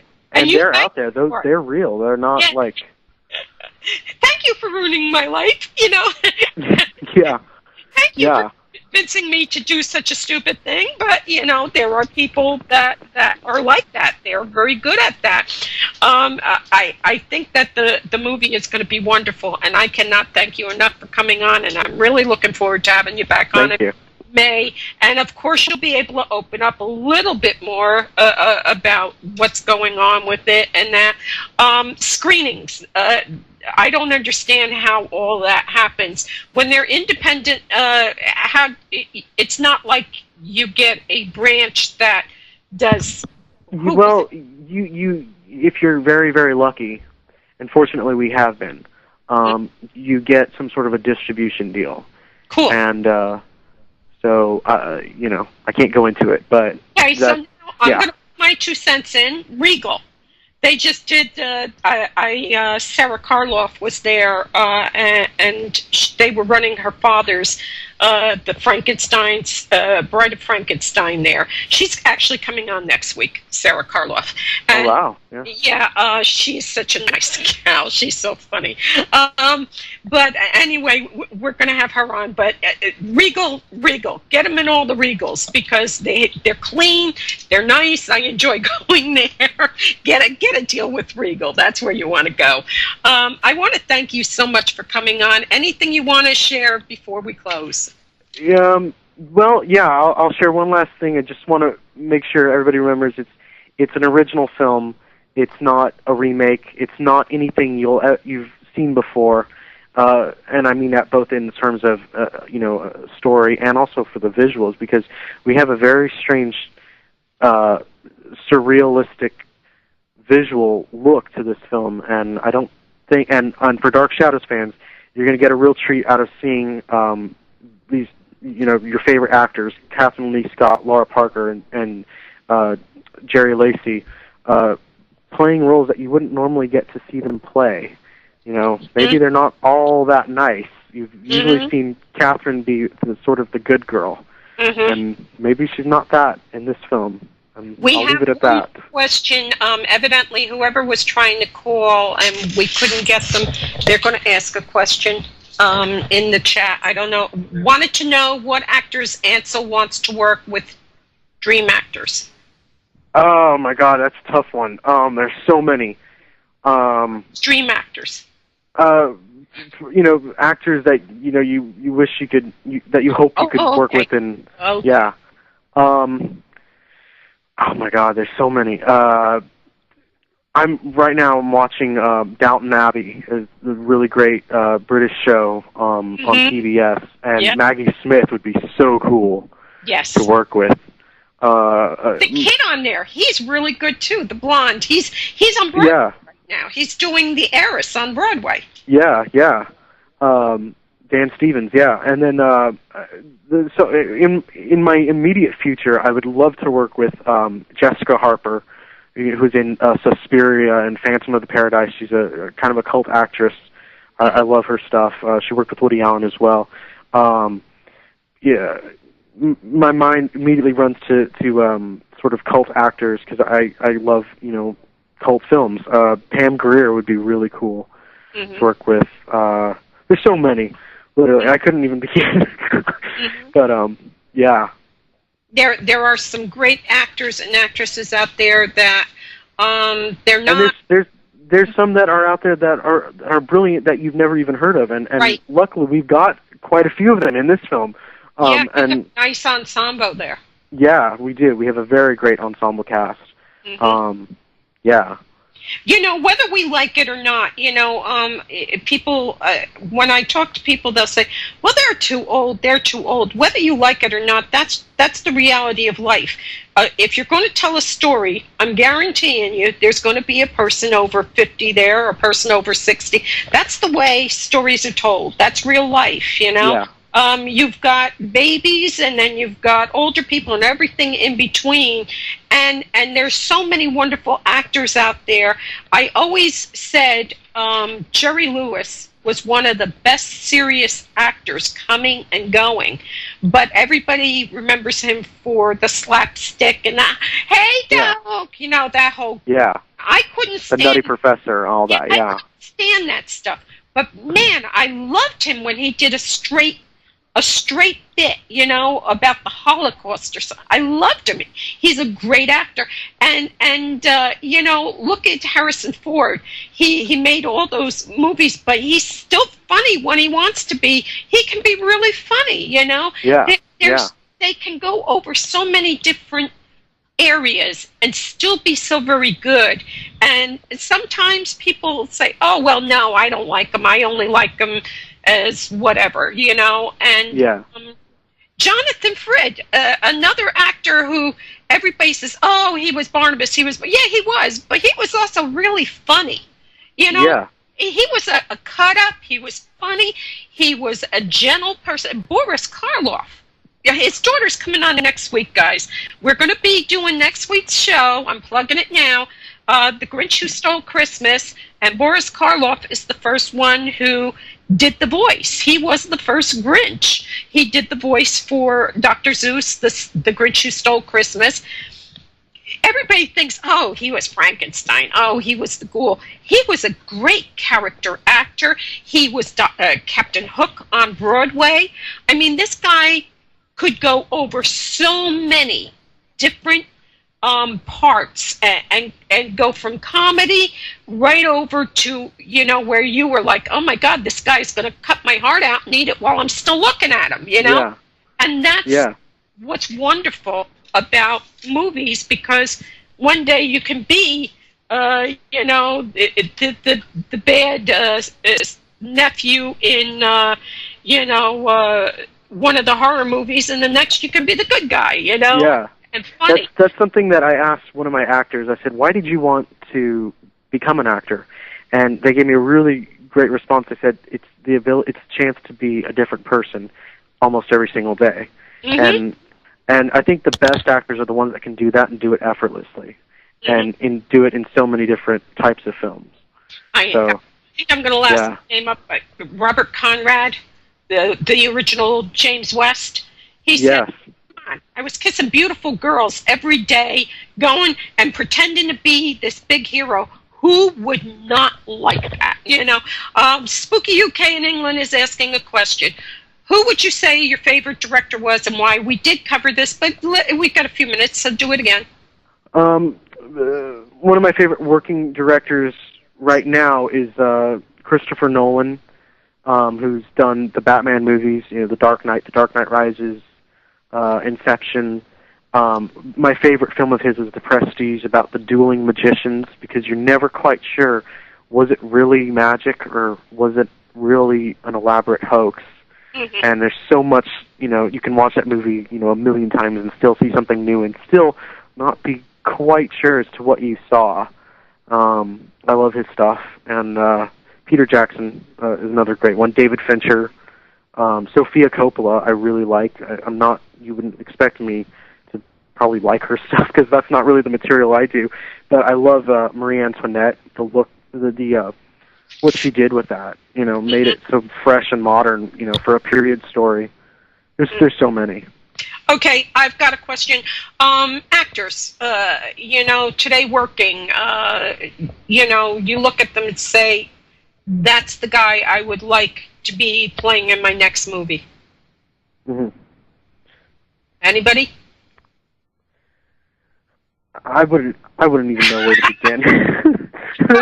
Like I said, when we were casting for Dr. Mabuse, there was a million people that would come in, and it's just the right person that says the line the right way, and it's all. I mean, literally, Hollywood is luck, and it's all chance, and you never know.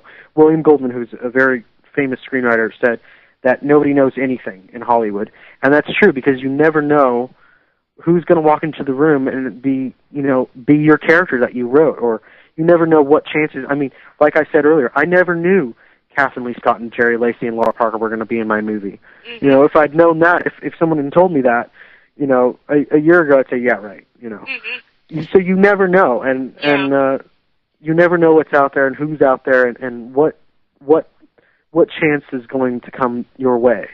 Sarah Karloff said something. She says, my father he had been in 50 films before Frankenstein, but he happened to be standing on the right corner that day. That is gospel, almost. It's all the right place at the right time. And who you know helps.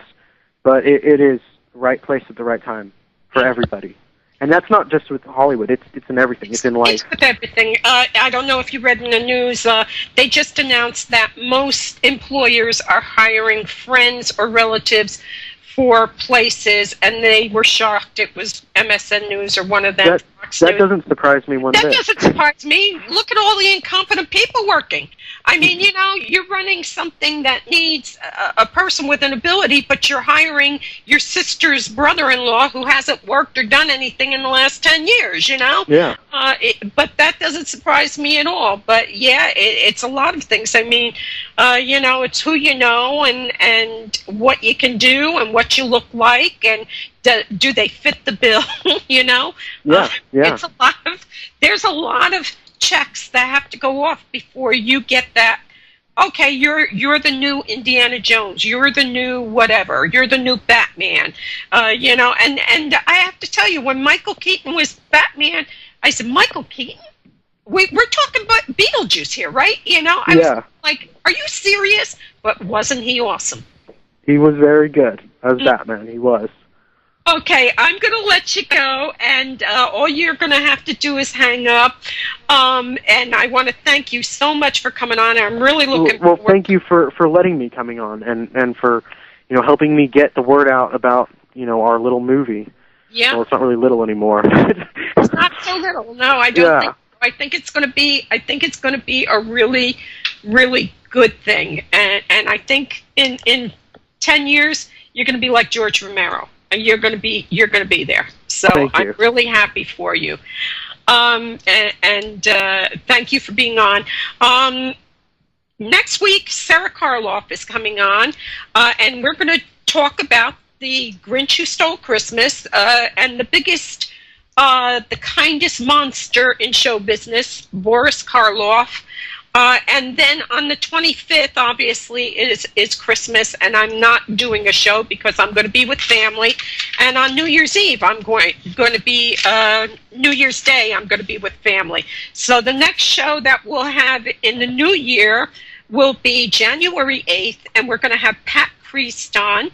Pat Priest is the actress who played the ugly niece on the TV show The Munsters, and she's going to share some memories of working with Fred Gwynne and Yvonne DiCarlo and all the great shows. And I don't know if a lot of people know this, but the Rolling Stones got a big boost from that show. If you were on that, you were somebody big. And then on the 15th, Paula Kyle is coming back, and she wrote On the Edge of Unthinkable, but she now has a farm where families in trouble can go, and she's got horses and a lot of that kind of therapy where, you know, you take care of the animals and you actually all work together. And she's going to be talking about what's going on with her, which is big news. She's doing wonderful, helping families that have gone through some really rough stuff. And she's bringing her expertise to the table. And then on the 22nd, we're going to have Missouri investigator, anomalous investigator, Bud Steele is going to be on. And on January 29th, we're going to be doing a show on H.P. Lovecraft.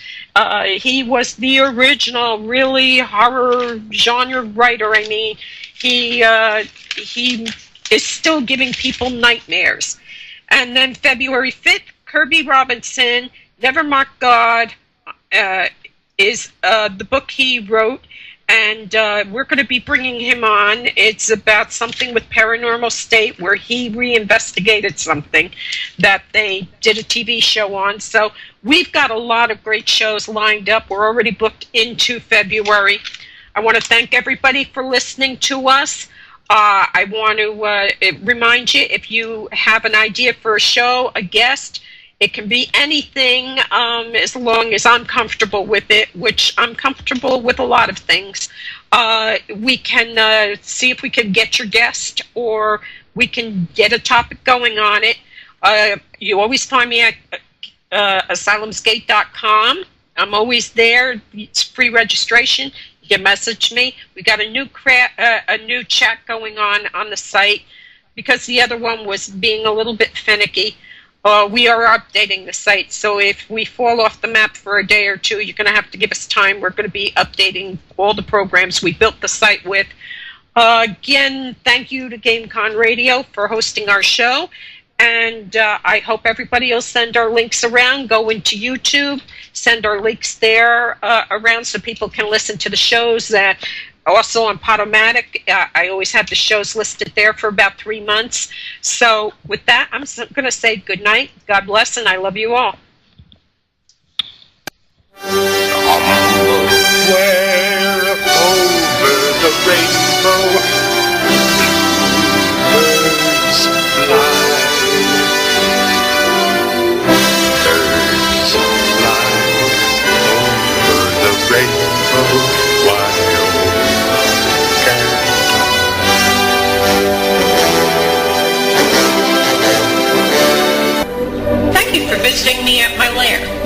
She's Lair is broadcast live on Tuesday evenings at 10 p.m. Eastern, 9 p.m. Central, 8 p.m. Mountain, 7 p.m. Pacific, and in the UK, 3 a.m. Wednesday mornings on www.gameconradio.com.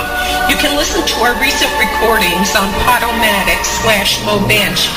You can contact me at www.asylumsgate.com. Again, thank you for listening. God bless you and yours, and have a very cool day.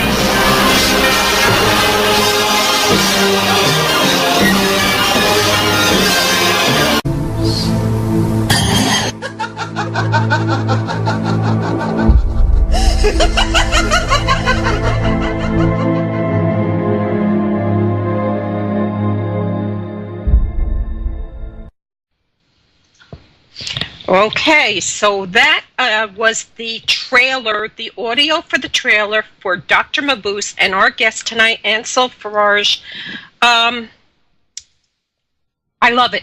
I love the trailer. I told you that already. I am over the moon about this trailer. It's a classic mystery, and he is like one of the very first real villains in movies and in novels like Blackheart or Fu Manchu or anything like that. What brought you to that character? Well, I always loved the idea of Dr. Mabuse being the ultimate supervillain, and he's such a strange supervillain in that he's not, after one particular target. Like, let's say, the Joker is constantly after Batman, or Lex Luthor is always after Superman. Dr. Mabuse is after everyone and everything simply because he can. He can destroy lives just for the fun of it, and at least in my version. And but I like the idea that he was a master of hypnosis and a master of disguise, and he'd use all these various like tricks and almost magician type of tricks and stuff on people to further his ruling and his empire. And there's been so many incarnations of Dr. Mabuse and stuff that each kind of version is a slightly different take on the character. Like with the original film of Dr. Mabuse the Gambler, it's basically he's sort of a commentator on the whole the German Rafka with the at the end of the war, everybody was destitute and poor and stuff, and people were doing anything they could for money. And at the center of it all, Dr. Mabuse was in control and manipulating people to do what he wanted, and they were doing it just because they needed to survive. And then, in Fritz Lang's second film, The Testament of Dr. Mabuse, it's Dr. Mabuse is a Hitler-like figure. But this idea of a man in total control of anything and everything that comes into his sight was very fascinating to me. What's fascinating about this is we see all these self-help books now. We're a culture where people are making millions of dollars selling books saying you can get what you want by convincing people to just give it to you, kind of thing. And basically, that's the kind of guy he was. He could convince you what he wanted to do was a good idea. And in the beginning, like a lot of really intelligent, together guys, they think, well, I can do better than what's going on now. If everybody would follow me, I could bring order. But then eventually they start being blinded by their own... Exactly, yes. They become worse. They become greedy with the power that is given to them. And that's kind of an idea that we explore a little bit in this film, in our Dr. Mabuse, about, what is power and, the desperate feeling of desperation to get power and to hold on to power. And that's really what Dr. Mabuse was. He was power. And I think that's very fascinating. With now we have, like as you said, get a hold of the local newspaper and say there's an animal.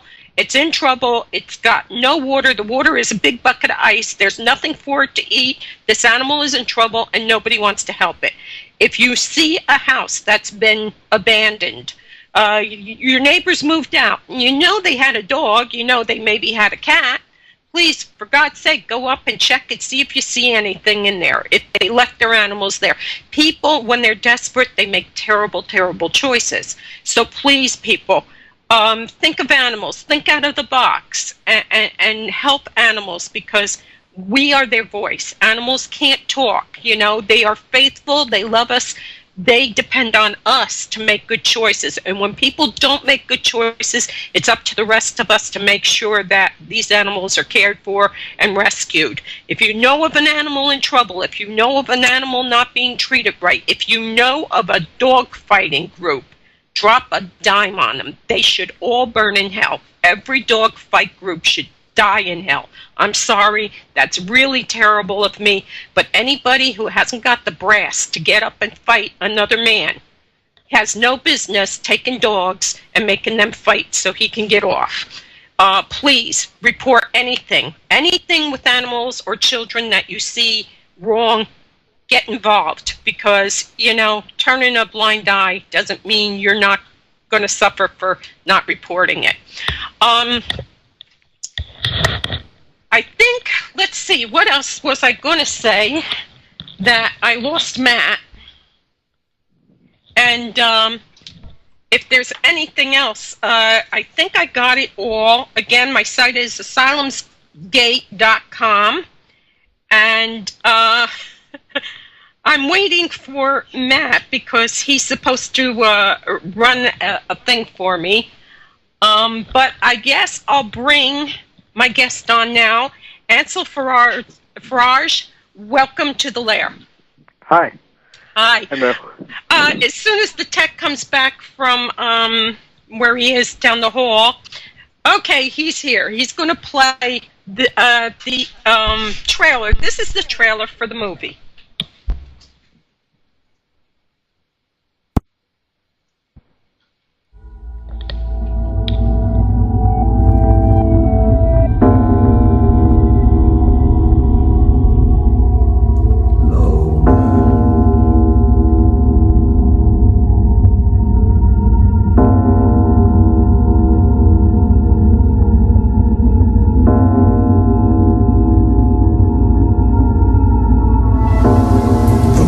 Of war I came, looking at a once great nation, now fallen into ruin and despair. I have seen the future, and it is mine for the taking. I've spent many years carefully calculating every move, working out each detail of my doctrine. I have waited far too long in the shadows, alone. But now, my time has come. Into this world of paranoia and despair, they'll turn to me as their ultimate leader. And my own world shall begin. They will know my name once more, as men knew it once, long ago. And this time, they will never forget it. Permit me to introduce myself. My name is Mabuse. Dr. Mabuse.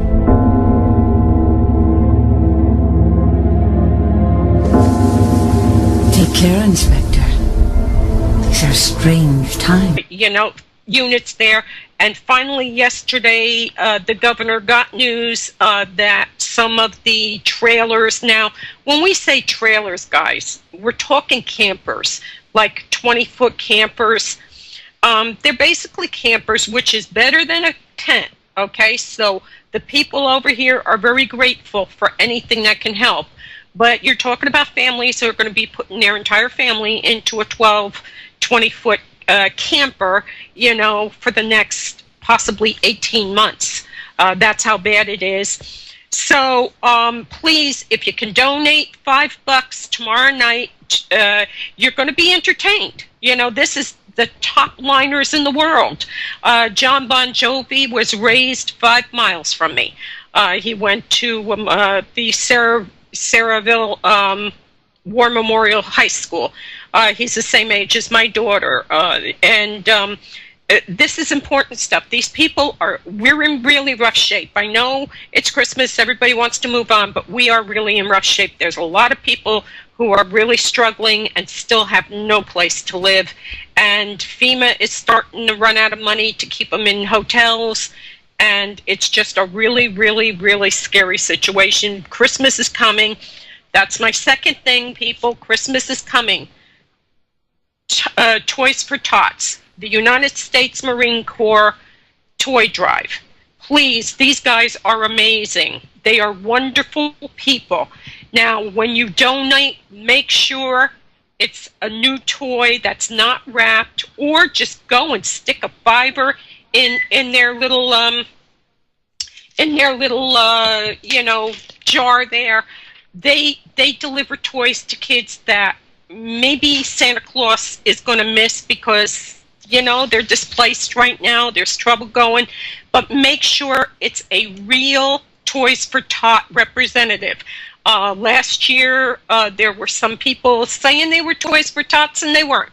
So your best bet is to go to their site, check them out, and make sure that it's the real Toys for Tots, United States Marine Corps, and, donate a $5 to them. It's really rough out here.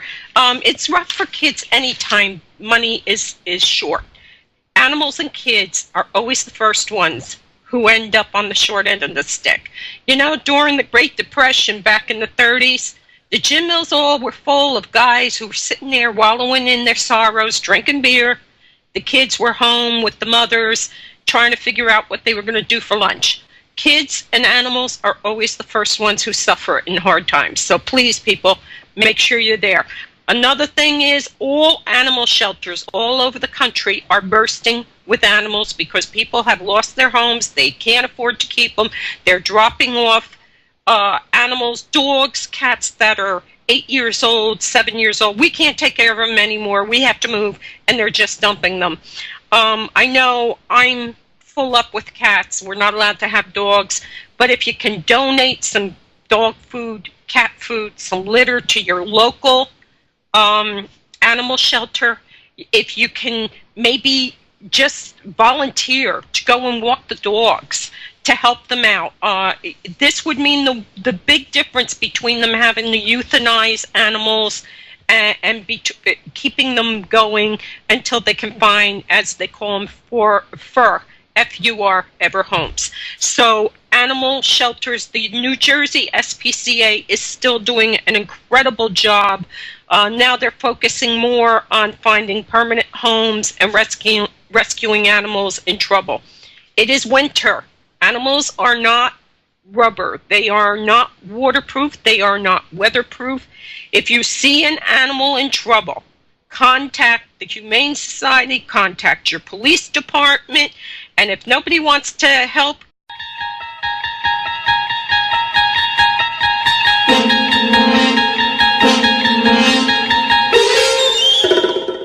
the opinions and views expressed in the following presentation do not necessarily reflect those of GameCon Radio or its affiliates.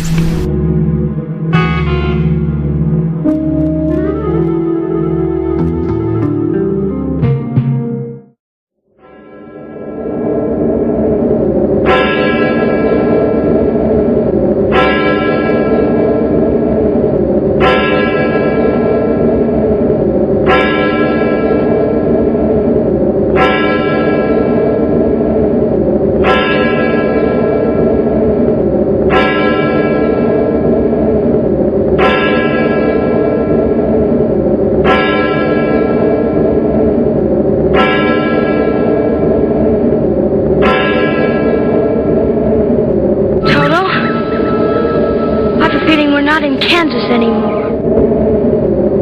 Welcome to Mo Banshee's Lair, Visionary Talk Radio on GameConRadio.com. We rock your world.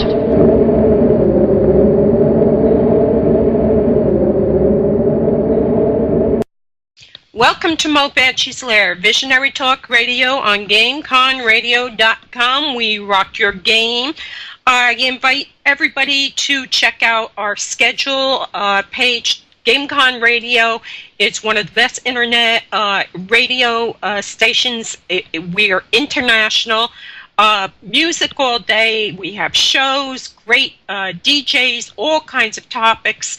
I think you guys are really going to love it. Please share the links around and check out the other shows, because the other shows are great. I want to welcome everybody that's listening in the chat room, and I want to welcome everybody who's listening via iTunes and players and all different ways that you can listen to the show. If anybody ever wants to get a hold of me, you can find me, Mo Banshee Asylum, at Facebook, and you can also find me on my site, www.asylumsgate.com, one of the most original, older sites dedicated to unexplained phenomena. Tonight, my guest is in the waiting room, Ansel Faraj. He is an independent film director, and I am over the moon to have him on tonight. But first, we have our news and some things that, I try to share with you guys. 12-12-12. Be sure to tune in to Bon Jovi, Eric Clapton, Dave Grohl, Billy Joel, Alicia Keys, Chris Martin, the Rolling Stones, Bruce Springsteen, the E Street Band, Eddie Vedder, Roger Waters, Kanye West, The Who, and Paul McCartney. Tomorrow night, they are going to have a concert for Sandy Relief. It's being sponsored by Chase. You can go to creditcards.chase.com/12-12-12 concert, or Google 12-12-12 concert for Sandy Relief. They're going to be simulcasting it on the internet. I believe it's going to be on television, on cable. $5. If everybody who tunes into that thing tomorrow night donates $5, a lot of people are going to be in really much better shape than they are now. By now, everybody knows that the Banshee is in ground zero. We are only miles from where the hurricane landed. There are people in Union Beach who still have no place to live. They're still working on the Fort Monmouth because they closed it down. Now they're trying to get it up to code so that people can live in the different housing. The self-help books and stuff, and thinking positive can get you everything, and all this stuff. And it is kind of very strange, and in that it's almost like everyone is becoming a sort of Mabuse figure themselves, with out to get everything and conquer everything and become great and famous. But I think that's just something that goes into human nature, with just wanting to be great. And Dr. Mabuse is a great figure, but he's the dark side of greatness and the dark side of power. Well, if you look in real history and kind of added to it, Fidel Castro, he was a charismatic type of person. He spoke a good game. I'm for the people. I'm for you guys. We're gonna take our country back. And now he's as bad, if not worse, what they had before. Right, so yeah. It's kind of insanity that ends up coming with people who have incredible intelligence but lose sight of the real goal to make things better. Suddenly it's, I'm the only one who can make it better. And it's when I see rows and rows of these self-help books, Get What You Want Through Persuasion, Get People to Give You what you want. I always get real nervous because, number one, it's making some moron millions of dollars who probably was living in his van 5 years ago.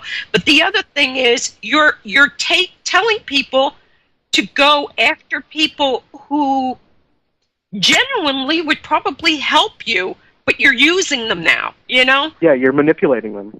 Right, exactly. And that's the whole thing with the old villains. They would go to the poor people and make it look like, here I am for you guys. And pretty soon they're using these poor people to be henchmen and stuff. And still they're a hero to these people. And that's it. You know, Dr. Mabuse, you're not an old dude, so how did you get introduced to these villains? Well, I've always been into old cinema and classic literature and all that, you know, ever since I was, I don't know how young. You know, when I was 4 years old, I was parked in front of Turner Classic Movies. So that might give you an idea. And, you know, so, you know, you see one movie which leads to another movie which leads to another movie. I remember Metropolis was the first Fritz Lang film I saw, and that led me to you know, looking at his other work. And, of course, Dr. Mabuse, he made a trilogy of films about Dr. Mabuse. And I always just liked the character, and so that's, you know, and of course, Fu Manchu, you know, the Fu Manchu and Nayland Smith and Dr. Caligari, all these Phantomas, all these pulp villains, which really inspired the comic book villains of, you know, the early 30s and what have you. They were always just very interesting to me because there was a classic feel to them. They weren't, you know, like Atomic Man or something crazy like that. They had their own motivations, and they also were usually flawed in their own way. And so that's stuff that attracts me, you know. If I could probably live back in the 30s, I would. So, you know, I don't know, that's just me. How old are you? I just turned 21 on Thanksgiving. Well, I think I told you, I think in 20 years we're going to see you the way we see George Romero. Well, thank you. Well, yeah, George Romero's Night of the Living Dead, yeah. Yeah, I mean, that's exactly how they all started out, you know, getting this movie, watching movies and going, you know what, I could do better than that. But yours is very classy looking, and I do